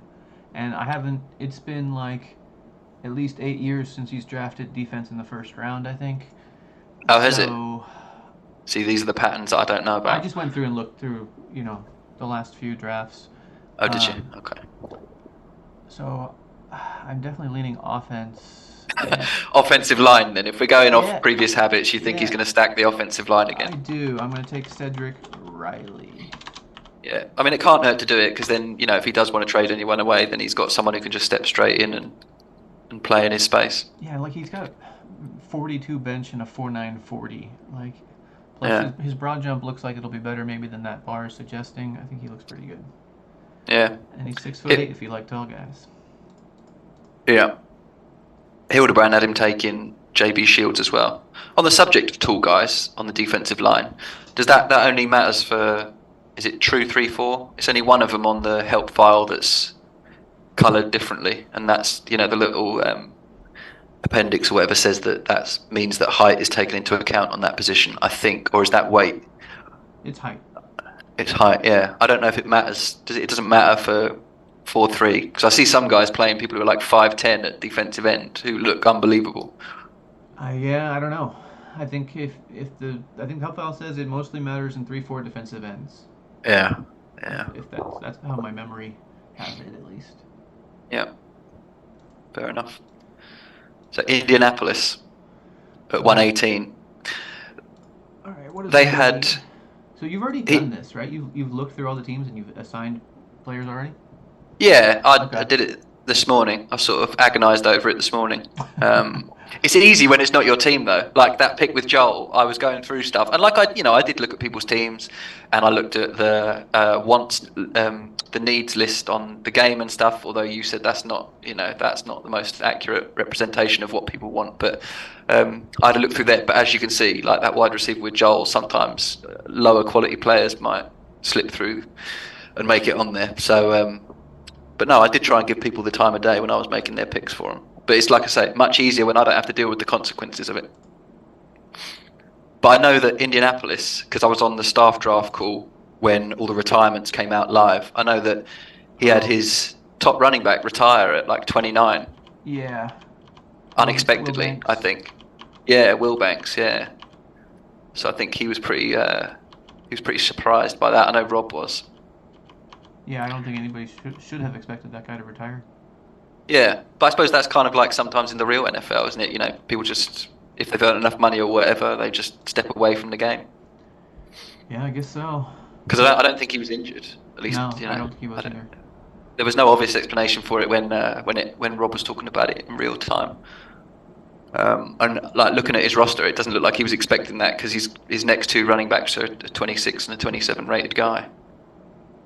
So I had him taking a running back at 118, because we haven't had a running back for a while. I had him taking Jenkins, who I can't even remember his first name. Aiden Jenkins. Oh, okay. So he's the second running back on the board. So I had him taking Aiden Jenkins, who looks like he'll be good. I mean, 93 projected whole rec potentially. So Yeah, he does look good. I don't know why he's not higher on my board. Maybe that bad soul score. Well, yeah. I mean, that low soul score. He's dumb though. So although that is a low soul score, but I don't know. I mean, the thing is, I don't know. I don't know how much stock to put into. Will that soul score fill out that whole rec bar? Will that soul score fill out that route running bar? Like, I worry about it for quarterbacks and stuff, but I don't know. I've actually not been in a position where I need to draft players like I do need to draft a running back now, but do you know what I mean? I've not had to go like, right, will this guy definitely work out if I'm picking him here? I haven't really had to worry about that just yet. Not in this league, at least. So I think if his whole rec bar looks like it might be a 93, then I think he's worth taking here, because he's got a lot of good other bars. Speed to the outside, power inside, third down running. Yeah, maxed endurance. He's intriguing. He's really light. He's basically wide receiver size. Oh, 199. I didn't notice that. But then his route running doesn't project to be that high. No, it doesn't work. Yeah, Um, that's interesting. How tall is he? He's a 70 on the CSV. I don't know what height that actually equates to. that sounds like 5'10". Do you have those memorized? No. Oh, But 5 times 12 is 60. oh, interesting. There's a logic to it. Well, yeah, it's just in feet and inches. Oh, is that in inches? Right, Yeah. okay. Okay. So yes, I have memorized how many inches in a foot. If that's what you mean. Yeah. All right. I think. Yeah, he is. He's 5'10". Yeah. defense- I don't do anything in Defensive end. I'm inches. giving him Eduardo Patton. I Right, like the running back. I'm gonna guess that he's snake bitten on running back and not willing to jump back into the pool yet. There. Yeah, I mean, it depends how much- The emotional distress of losing will be hard to overcome. He's not ready to move on yet, is what you're saying. No, he's not done with his grieving process. I don't think. But also, I mean, if you've game planned yourself to have a lot of carries in games or whatever, then can you afford to get by without running backs? Because there's only a few in free agency, so. That's an excellent counterpoint. I don't know how good the rest of the running back class looks. It's basically like Wigtill and then everyone else. Really? Well, shit. Like Jenkins is a clear second best. All right, I just misclicked something in the spreadsheet and it deleted my pick, so I'm going with yours. Okay. You've What pick number was convinced that? That was 18. That was 18. So Yeah, Hildebrand the had numbers for on the- 18. numbers in the A column, if that helps you. Yeah, it's because I'm flicking between this and Discord to get Hildebrand's mock as well. So Hildebrand had him taking Cedric Riley, who is an offensive guard. I think I had him. You So did. Hildebrand's pick was Cedric Riley, so he's picked him to have a guard, Okay. which I think is I lied. You always had said that. It's just not written down. okay, which is always a reasonable choice, I think, at this stage of a draft. Cedric Riley. Yeah, I think Um, Cedric spelt with an S, not. Oh yeah. I'm just trying to remember where I put him, and I just put him one pick before this. So I agree with you. Yeah. All right, then Hildy's mocking himself, so that'll be fun. Washington Yeah. looks deep. So Hildy's he's mocked himself another guard, Dexter Hayes. There's actually a run of guards. He's got 3 guards in a row going, starting with Riley and then Hayes Spoiler alert. All right. for himself. Well, I was gonna give him Norbert Stewart, who's a defensive lineman. He's a 3'4", and this guy's 317 pounds. I figured he could find a use for him. He's got. I mean, Washington are a good team, and I know that last year he was frustrated with how his season went. He lost a lot of close games, and I know that Rob was talking him up a lot before the season. I think it was Washington. I'm pretty sure it was. So I know Rob was saying that he's building something good. So he makes good choices in the draft, and his team looks good. But yeah, he's mocked himself taking a guard. Although he's got good guards anyway. So maybe he's trying to throw us off the scent. Who knows? I had him taking Stewart, a DE.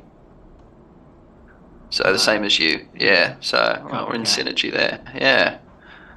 I mean, that's, there's plenty of good defensive ends to go round in this draft class. I think you can't go wrong if you're not really sure. Look at which defensive ends are available. And you All can right, pretty so much back to the have your pick. Raiders.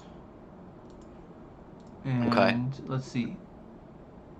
I had him taking Dennis, the You gave cornerback. him a quarterback. I gave him a cornerback. Oh no, I gave him a cornerback, not quarterback. Oh, we both gave him a corner. Eric Dennis was who I gave him. Who's the second second cornerback on the list that I've got in front of me. No, you've given him Kinney. What do you mean? Pick 120, aren't we talking? Oh, yeah. No, I was talking about what we gave him previously. Oh, right. Okay, sorry. Yeah, I gave him Kinney previously. Right. And I don't know what position Kinney is anymore. I think he was O-line. Yeah, he's a tackle. He's that really dumb but really amazing tackle. Okay, so he needs a tackle is what you're telling me? Yeah. In my world, I've already sorted that out for him by giving him Kinney. So he needs a cornerback in my mock. All right, well, we'll be opposites. I'm going to have to give him a tackle here, and I'm going to give him... Is he someone who cares about intelligence on their tackles? I don't know. I'm not sure. He did say that, because he does all the commentary on the bowl games and stuff, he did say that he'd seen those bowl games be messed up late on by penalties and stuff from dumb offensive linemen. So I think if you've seen it firsthand... He's a believer. Yeah. It's one of those things where the first-hand experience, that stays with someone. I'm going to say he goes for a wide receiver, and I'm going to give him Connor Barrett. I have to find out if he's happy with that. Hildebrand had him taking a guard in Trenton Farrell. So... He needs a guard? There were some guards out there. I didn't know he needed... He's got one amazing guard. I mean, Hildebrand's got him taking a guard. He could use a guard. I always he still comes up as Oakland in my game. It always throws me off. I mean, he's got a good right guard. Yeah, he could use a guard. I could see it. I mean, he hasn't got much in the way of tackle. He's got a left tackle that's a 51, but his actual blocking bars are quite low. That's where Kinney, I think, would slot in one of those slots. And then I think, if he beefed up the other guard spot with a guard here, I think he could do well with that. Because he's got two good centres. A lot of people seem to have two good centres. He's got a 52 and a 64 for centre. Maybe I'm missing a trick there by being too light at centre. Well, you can only play one. That's true, yeah. So what are you going to give him? I don't know. I don't love the board here for him. Could trade out. Although I don't know if we're not going to get into mocking trades, are we? I mean, you can try, but it's... He's actually got a lot of picks, isn't he? He was saying he's got like 5 picks in the top 50 or something from when he flipped a linebacker last year to Miami and stuff. So, I mean, he's going to have his chance to fill multiple holes, I think, if he wants to in this draft, or move now for capital later on. I mean, he's in quite a good position.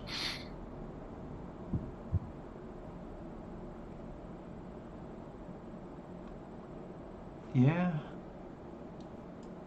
I am struggling to give him somebody here. I guess I'll there's no one that jumps out. I'll go back to my wide receiver pick, but he's got wide receivers. I mean, you played him twice. What did he do well? What did he not do well? I think he wants to run the ball, so maybe I should give him a right tackle who can run the ball, like Quinn Aguilar. Oh, yeah, he's got wide receivers. He's got a few running backs who all look like they're sort of a similar ability.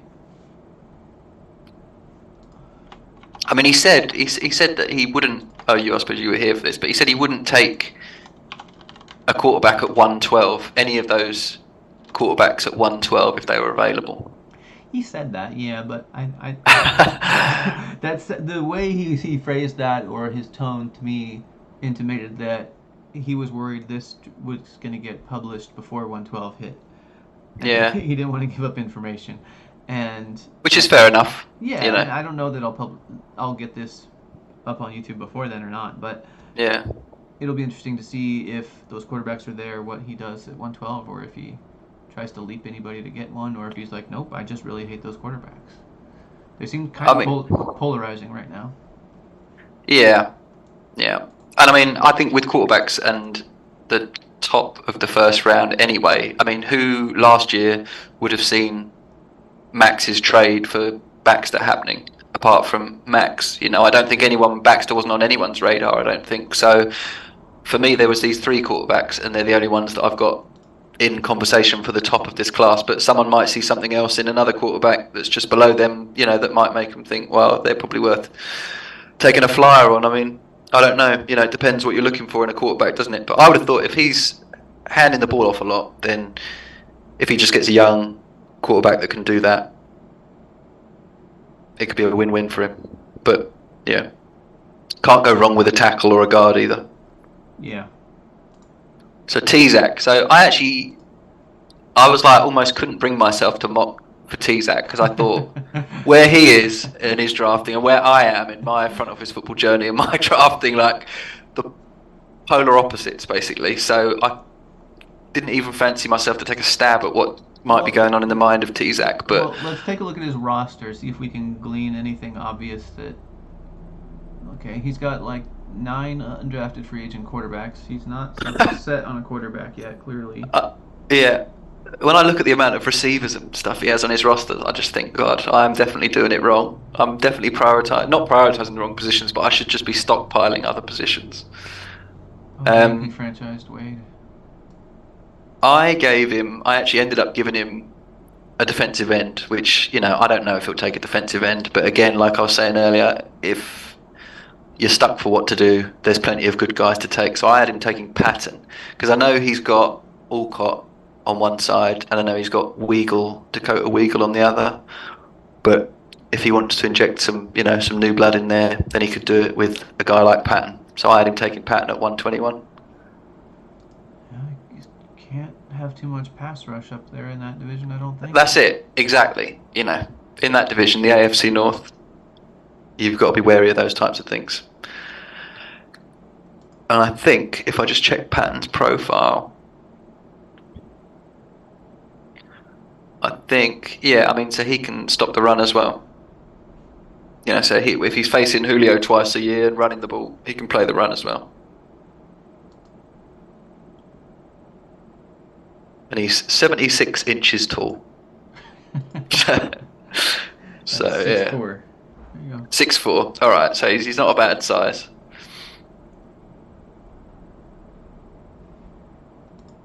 But yeah, I mean, chances are. I mean, what do you think? Do you think Tezak's going to take a wide receiver here that's not on anyone's radar? That might end up just having like a max route running and max getting downfield bar? Hopefully not. Yeah, I sort of feel like that's what that's you know, he's just like you were saying to Jamie earlier. I can't remember if it was on the video or not, but like, you know, he makes picks and they come up good. Like that safety last year or cornerback or whatever it was in the 4th round. It's like a 60 overall. I mean, you know, drafting's not a part of the game. I think that is like a strenuous thing for him. I think he enjoys it, and I think when you're enjoying it, you can just, you know, make picks, and they work out. So he could very well do it and take a wide receiver. And he plays a 4-3, so that defensive end would fit in his scheme.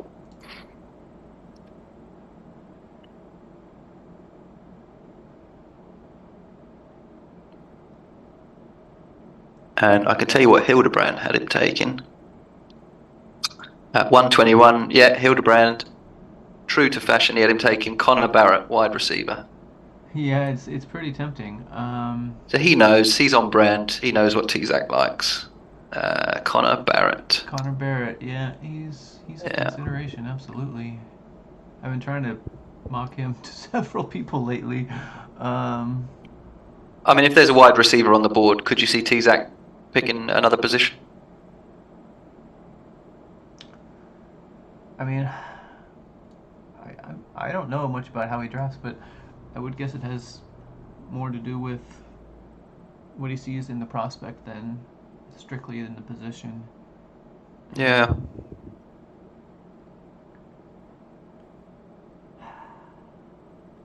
And I mean, looking at his roster, he's got a lot of receivers.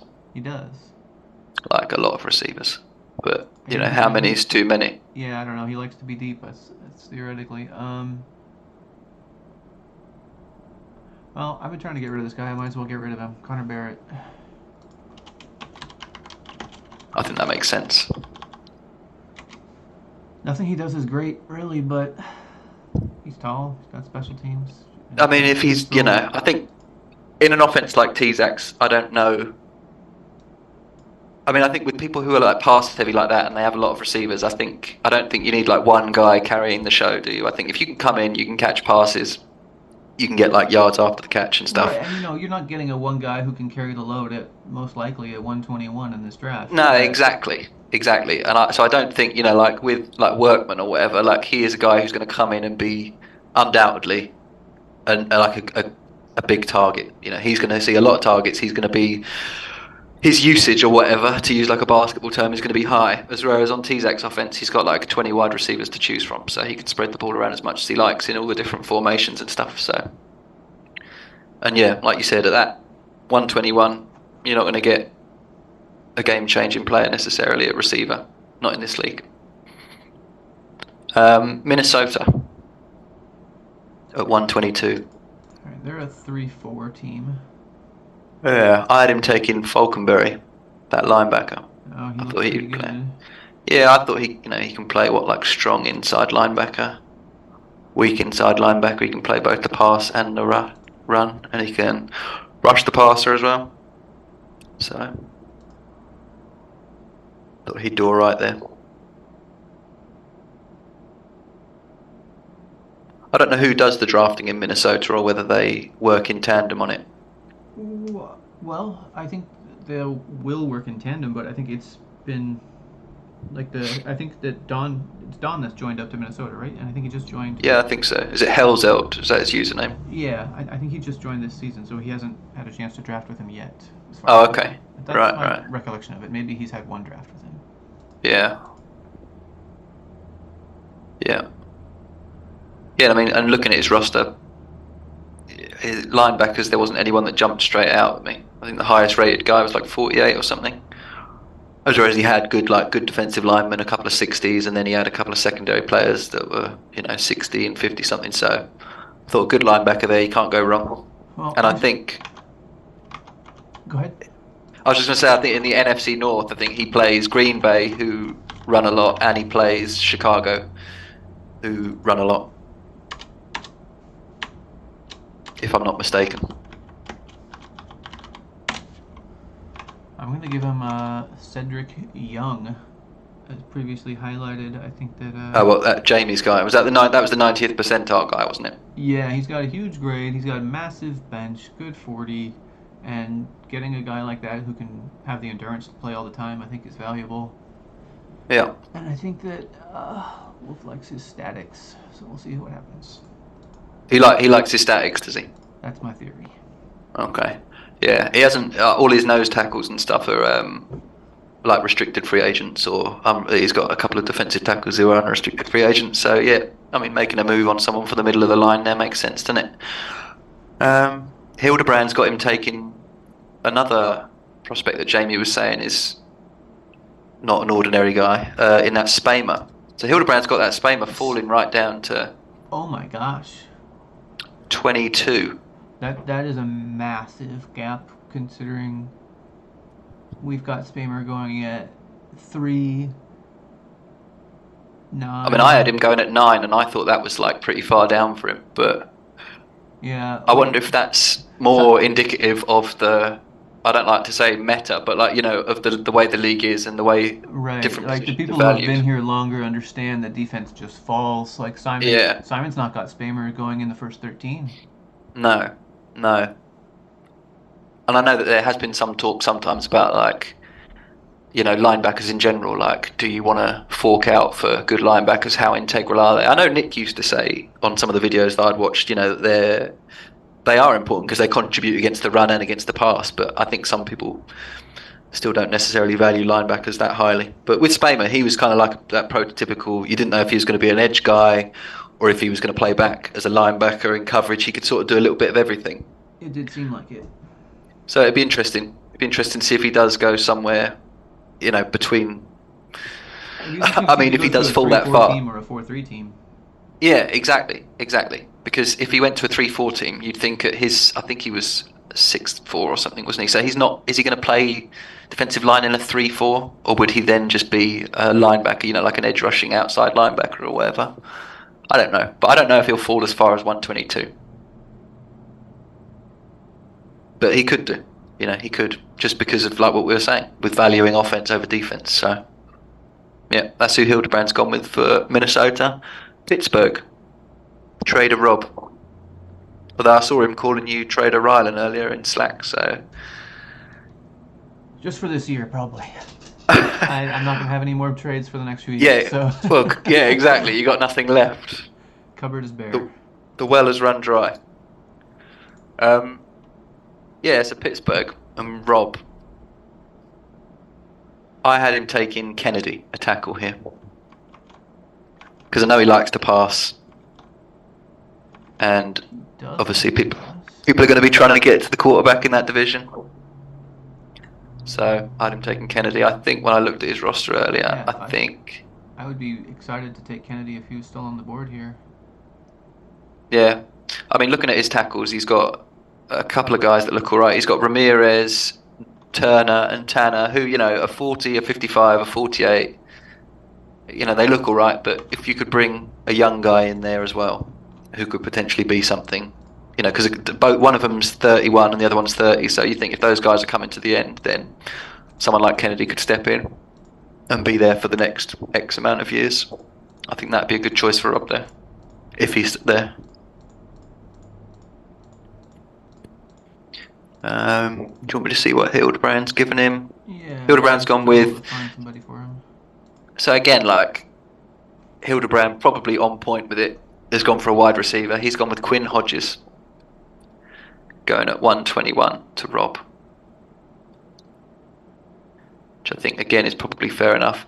When I think of like Rob's drafting and stuff that I've seen in the one draft I've had in RZB and the one draft I've had in IHOF, like, I see him do, you know, him and Joel, they like taking wide receivers. You know, they know the value is there, and I think with their offenses and their quarterbacks and the way they can game plan and stuff, you know, they get a lot of value out of those guys. So I think mocking him to take a wide receiver is a good shout as well. And you've gone with Derek Robbins. Another wide receiver. Yeah. Oh, is he a wide receiver? Okay. He's got a bunch of route running. So a tackle and two wide receivers. I mean, it's all to do with the passing, isn't it? Dang. What? I don't know. I'm looking at Quinn Hodges now. Have you not got? You haven't got Quinn Hodges going off yet, have you? No. My draft analyzer is fairly punishing for the agility fail. Right. But man, he looks pretty good. I'll just stick with my first guess there. I'm going. See, Quinn Hodges is dumb and a high soul. So I don't know if, I mean, someone can correct me if I'm wrong, like when these videos get posted up or whatever, that if that theory doesn't work for route running. But that looks like a bonus for Quinn Hodges, that he's got a 31 soul score, but he's in a yellow star group. Derek Robbins has 32 score in a yellow group. Yeah, well, that's another good one then. But he doesn't have big play like that. No, yeah, exactly. So Quinn Hodges is running a 430, which is the highest dash out of these receivers? Out of the receivers I'm looking at the moment, so like the top probably 30 receivers or whatever. Yeah, it's the highest. Sub 4.3 is pretty rare. Yeah. I didn't know if there was anyone else that had a 4.3 as well, but yeah, the next closest actually is Workman on a 4.37. Yeah. By far the fastest guy. Yeah. All right, so that brings us to BG again. Yeah, I think this is the pick that he got last year from Max to trade out for that running back. I think. Because I think Max made 2 trades last year, and he traded in for the quarterback at like 1.5, where I think he gave up a pick and that wide receiver. And then I think he made that other trade to come in at 1.14 for the running back. And I know that I think Bob got a couple of first rounders off him, so this must be Max's pick, I think. Because Denver didn't make the playoffs last year, did they? Denver didn't have a good season, which is why they're at 1-3. Right. Yeah, so 124 must be Atlanta's pick. So for 124 for Bob in Denver, I had him taking Gunn, who is a defensive tackle. He's got an 88 and a 58 at defensive tackle right now.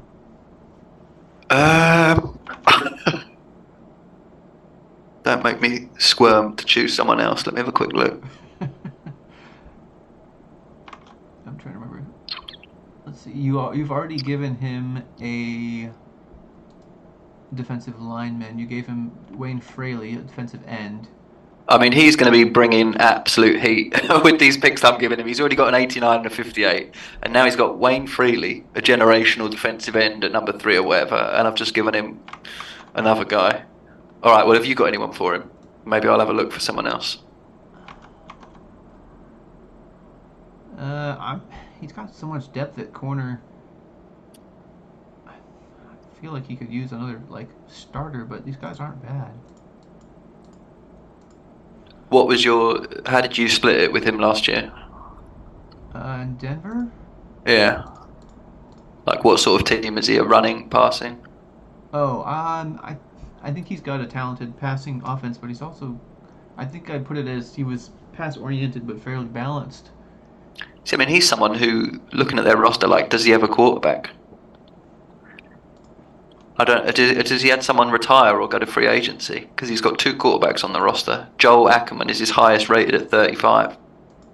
And he only played he started 3 games last year. So has he lost a quarterback? It does seem like he has, yes. I'm just scared to mock the quarterbacks to anybody at this point. Yeah, I mean, I feel comfortable maybe mocking someone that I had given in another mock draft that I did earlier, but maybe I will mock him to take Upshaw, Ernest Upshaw. Okay. Taking a stand.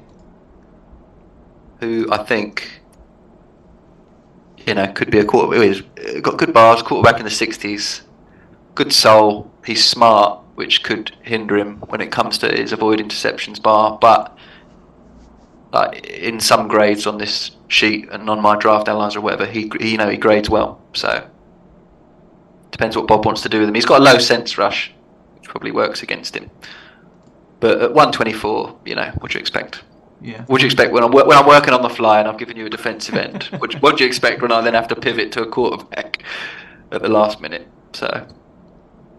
And Hildebrand has given Bob in Denver at 124. He's given him Chris Najera, who we had going a little earlier than that. I don't know if he'll last that long. I agree with him on corner. I've given him R.D. Griffin. I just don't have Najera to give. Yeah, I think Najera's the best defensive back on the board. I think if a defensive back's going to go, it should be Najera first. Just because he's got some things that go for him, like obviously his bars look good and stuff, but I think, the intelligence and stuff would take him above some of the other more yellow defensive backs. But yeah, that's Denver then. Arizona. I want to give Arizona a linebacker, so I'm going to give them your man Corey Falkenbury. Okay, he seems like he's the consensus. Because we had the other guy. Board, but because you guys have talked about him and like him, I think I'll bump him up my grade. We've talked him up. Yeah. Well, I followed a similar suit. I gave him an outside linebacker, who I've put outside linebacker / edge because I didn't know whether he runs a 3-4 or 4-3 or what. But I've given him Dusek, a guy called Dusek, who I just need to find him now.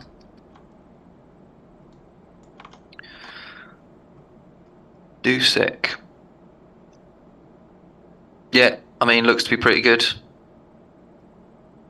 It's strange looking at the list of outside linebackers because you can't look at that Tim Spamer, otherwise he throws everything else off because all of it is combines and everything look crazy in comparison to everyone else's. But no, Nathan Dusek looks good. It is hard to analyze these rosters of teams who have so many restricted free agents. I can't tell who's actually on their team or not. At least not at a quick glance. Hildebrand had him taking Dusek here as well at 25, so that's comforting for me that I wasn't totally out of whack on that one. Yeah, definitely. So we've got Arizona taking a linebacker. That's pretty consensus. 2 outside choices and 1 choice for outside and 1 choice for inside. The Jets. This is always tough because I don't know enough about their chemistry scheme to know. Their defensive leader is purple. I'm going to go. The front seven leader is purple. I'm going to try to give him somebody who's a purple in the front seven. See if that's an option. Okay. I mean, I've done a much less prepared choice. I've given him a tackle. I've given him Aguilar. I'm just going to give him Nathan Cranwell. He's top of the board, and he fits their chemistry. Hildebrand's given him Marvin Yerger. I don't know if that guy fits the chemistry for whatever they're doing as well. And I think when I like Yerger, yeah. I think when I looked at their roster, yeah, he looks really good. Yeah, like, I mean, I'd given him a tackle. They've got some tackles in the 30s, 153 rated tackle. I mean, they could have a tackle. In fact, seeing Yerger on the board here, I'm going back in time. And What, you redrafting? Undoing Falconberry because I'm going to stay true to my board, which has Yerger higher. Okay.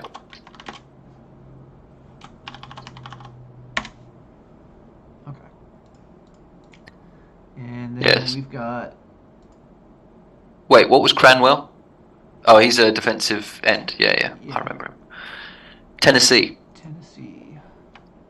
So he had a good season last year, didn't he? I think. He did, yeah. He's got a good team. Start with Hildebrand for this one. So this is 27, right? So Hildebrand has 27, Artie Griffin, cornerback. Yeah. So you already had him going off the board, didn't you, I think? Had him go, yeah. Yeah, so Hildebrand likes him for Tennessee at 27. He could use some secondary, it looks like, in Tennessee. Oh man, I had him taking Griffin as well. So I had him taking cornerback Griffin. Hildebrand had him taking Griffin. Yeah, because I don't know what the secondary options in free agency, I don't think are looking that strong from what I'd seen. So I guess people are going to have to look to the draft if they want to upgrade massively in the secondary. All right, I'm going to give him a safety, Marquise Ruff. He's got a big punishing hitter bar. That sounds good for a safety. Plus, his last name is Ruff. He's got a good 40 time, 4:45. He's fast. Fast as shit. So Dallas, the winner of my division last year, had a good season. Stomped me both times. I had Dallas I had him taking Cranwell. So it's defensive tackle / 3-4 defensive end I put for Cranwell. I want to give him a wide receiver, but I don't know which one. Hildebrand's giving him a wide receiver.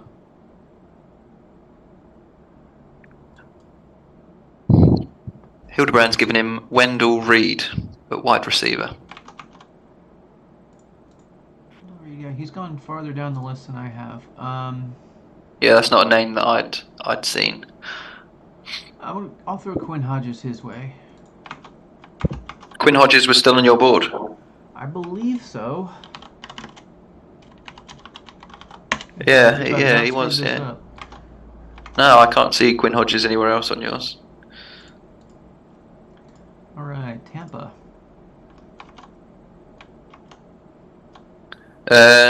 Tampa. They've got quite a quarterback. Yeah, is that Mo Barber? This is one of those teams with a lot of centers on it. Many good centers. that seems to be a meta as well, doesn't it? Stockpile the wide receivers, stockpile the centers. He could use a left tackle or a guard, it looks like. He's another guy who had a good season last year. Do we have any of those left? There's a center here. Should we give him a center? I mean, what is it? Do they say if you've got 4 centers, then really you've got no centers? Because I think is that what they say? I don't know if I've heard that one. Yeah, I don't know. I mean, he's got a lot of good centers. He went 13-3 last year, so he had a good season. Yeah, that does sound like a good season. Yeah. I don't know how integral the 3 centers were to that, but I'm assuming. I mean, one of them played 15 games, another one played 16 games. Oh, they all played. So maybe he's running like the centers at guard. because they all played 15, 16 games. All right, I'm gonna give him Archie Stewart. Yikes. Who's Nope. that? He's a left tackle. Okay.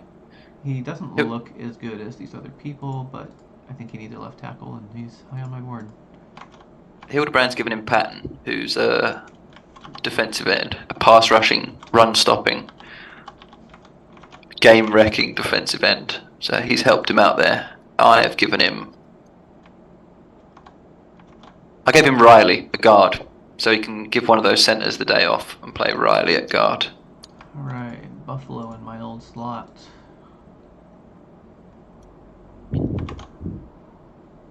Is this his first pick? I guess it is. He's going to be picking here for a while now, isn't he? If he's got your picks. Unless Kansas burns to the ground somehow, but... Oh, let's not speak anything into existence. Right? Oh, it's nothing that you haven't already had nightmares about, I'm sure. As soon as you confirmed that trade, I know there was some small element of panic to it. Like there always is with any major decision. I don't know if you're ever 100% comfortable with it, but, it's done now, and you've got yourself a lovely wide receiver. He looks like he might be in a BPA kind of a situation here. We spoke about his roster earlier when we were just talking during the day. Like, he has a good roster. Yeah. Doesn't he? He has a lot of good players. Like I was saying, I don't think there's a position group. Well, actually, maybe there's a few position groups here that have got 70 rated players in them. Multiple 70 rated players in some of them.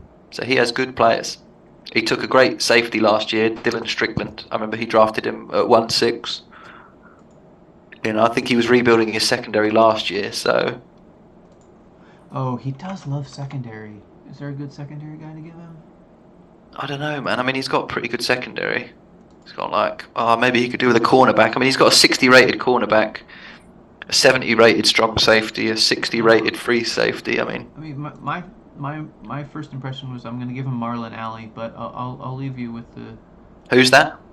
Right tackle Marlon Alley, but I would say I do believe this gentleman likes his DBs. I think right tackle is the only offensive line position where he hasn't got someone over 60. He's got a 60 rated centre, 61 rated guard, 69 rated guard, 80 rated left tackle. So he could very well take an offensive lineman. And this is the sort of range, I suppose, where you're going to get, where you can get decent offensive linemen and stuff. I had him taking a defensive tackle, though, because he's only got one 70 rated player in that group, and it's a nose tackle. So I had him taking a defensive tackle. I had him taking Ash Barker, defensive tackle. He looks pretty good. Oh, I just erased your... A little light on the endurance. Who did you give him? Because I think I just accidentally erased yours when I put Ash Barker in. Archie Stewart. Oh, wait. No, I didn't. No, that was who I gave it 29. Crap. It was... Hildebrand. Archie Stewart. No, I gave him... Norbert Stewart. The defensive end. No. I gave him Marlon Alley. I'll get it. Alright. Well, Hildebrand gave him Norbert Stewart, who's a defensive end as well. So... Yeah, the Hildebrand draft has got really good defensive talent available for people in like the 20s. Yeah. I sort of kind of hope, that it does come true. It often does. Yeah, I hope that people reach for wide receivers and quarterbacks, and then I might get some nice blue chip defensive players fall into me, but who knows how it will go. I think he'd be good if he got Stewart there. I think he'd probably be very happy at 130 with that. If we can get that caliber of pick that late on. T-Zac at 131. All right, deal. Who's that other pick that T-Zac had at 121? That 121 wasn't T-Zac's pick. Are you sure? Or actually maybe 121. Yeah, because didn't he trade that quarterback to Green Bay? So 131 is Green Bay's pick. Yeah. Yeah, that makes sense. Okay, I had him taking a centre here. Not quite sure. what my reasoning was. He doesn't have a good center. That was your reasoning. Oh, good. His center's All right, 20 so out of 45.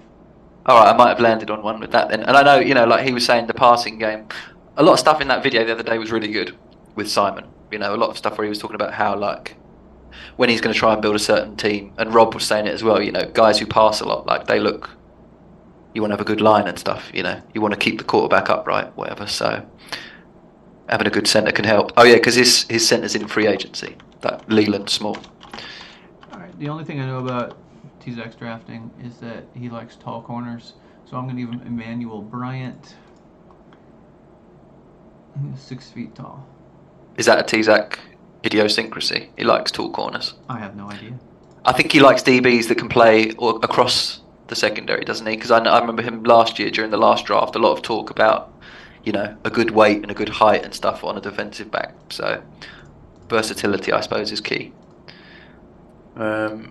Hildebrand here has given him Nathan Cranwell, a defensive tackle, who I think we had off the board already. And then the reigning champion, Shane, Julio Riddles. Good Shane. In Cincinnati. Yeah, good Shane, yeah. He looks like he could use some safety maybe, or secondary. So he's a run-heavy team, isn't he? I've given him Lucart here. Louis Cart. Just because I think, if you're a running GM, can you ever invest too much in the line? I think it's always good to have a next man up.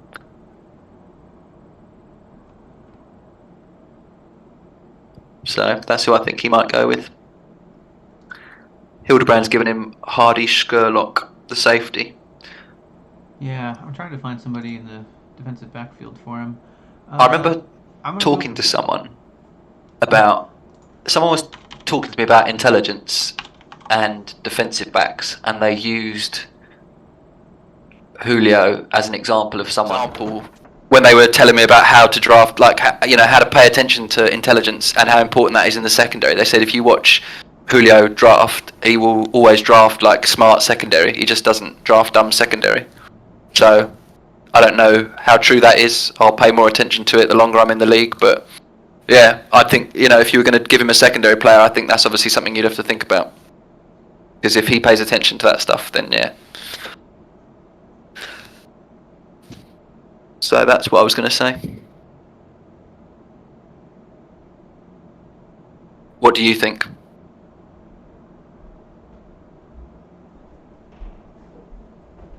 I'm trying to find the guy I sent him to see if he's smart. Yeah, I'm giving him Cody Yaw, who happens to be intelligent, so lucky me. Well, there you go. I mean, again, I'm happy to be corrected if I'm wrong on that, but I feel like of all the stuff that, there's a lot of information comes at you in this game, and especially in multiplayer and stuff, and sometimes it's hard to remember everything correctly. But yeah, I'm fairly certain someone said that he likes to draft intelligent secondary players, so yeah. Oh yeah, Cody Yaw. Yeah, he's blue group, isn't he? So yeah. So that's the first round. Yeah, alright. Meet up tomorrow for round 2? I mean, should we just do it in real time? I'm just joking. We'll do it like one pick ahead of the actual draft in real time. We could just mock it as it goes. But yeah, I mean, I think it's interesting seeing obviously the difference between mine, yours, and Dallas's and stuff. I sort of feel like, by Dallas I mean Hildebrand. I sort of feel like, Wait, Dallas isn't Hildebrand, is he? Dallas is. Oh, that's his name. Using the word Dallas. Never mind. This again. No. Yeah, Hildebrand's first name is Dallas, I think. Yeah. But yeah, if it goes the way Hildebrand thinks it's going to go, I feel like he's given us a more RZB draft where offense has gone heavy in the higher positions and then defense has fallen a bit. So it'll be interesting to see in a defensive heavy class how it transpires, and if it does go that way, or if people do capitalise on higher quality defensive talent over offensive talent just because of that reason. It'll be interesting to see how it goes. Yeah, it's it's everybody's got their mocks, like, and even in the real NFL, it's like the quarterbacks and the wide receivers, they start off in the teens, the late 20s, and then by the time everything happens, quarterbacks and wide receivers get pushed up. Like, we really didn't have much in the way of quarterbacks. Didn't have a ton of wide receivers at the top, even though the good number of them went. But yeah, people want wide receivers. They're going to draft them.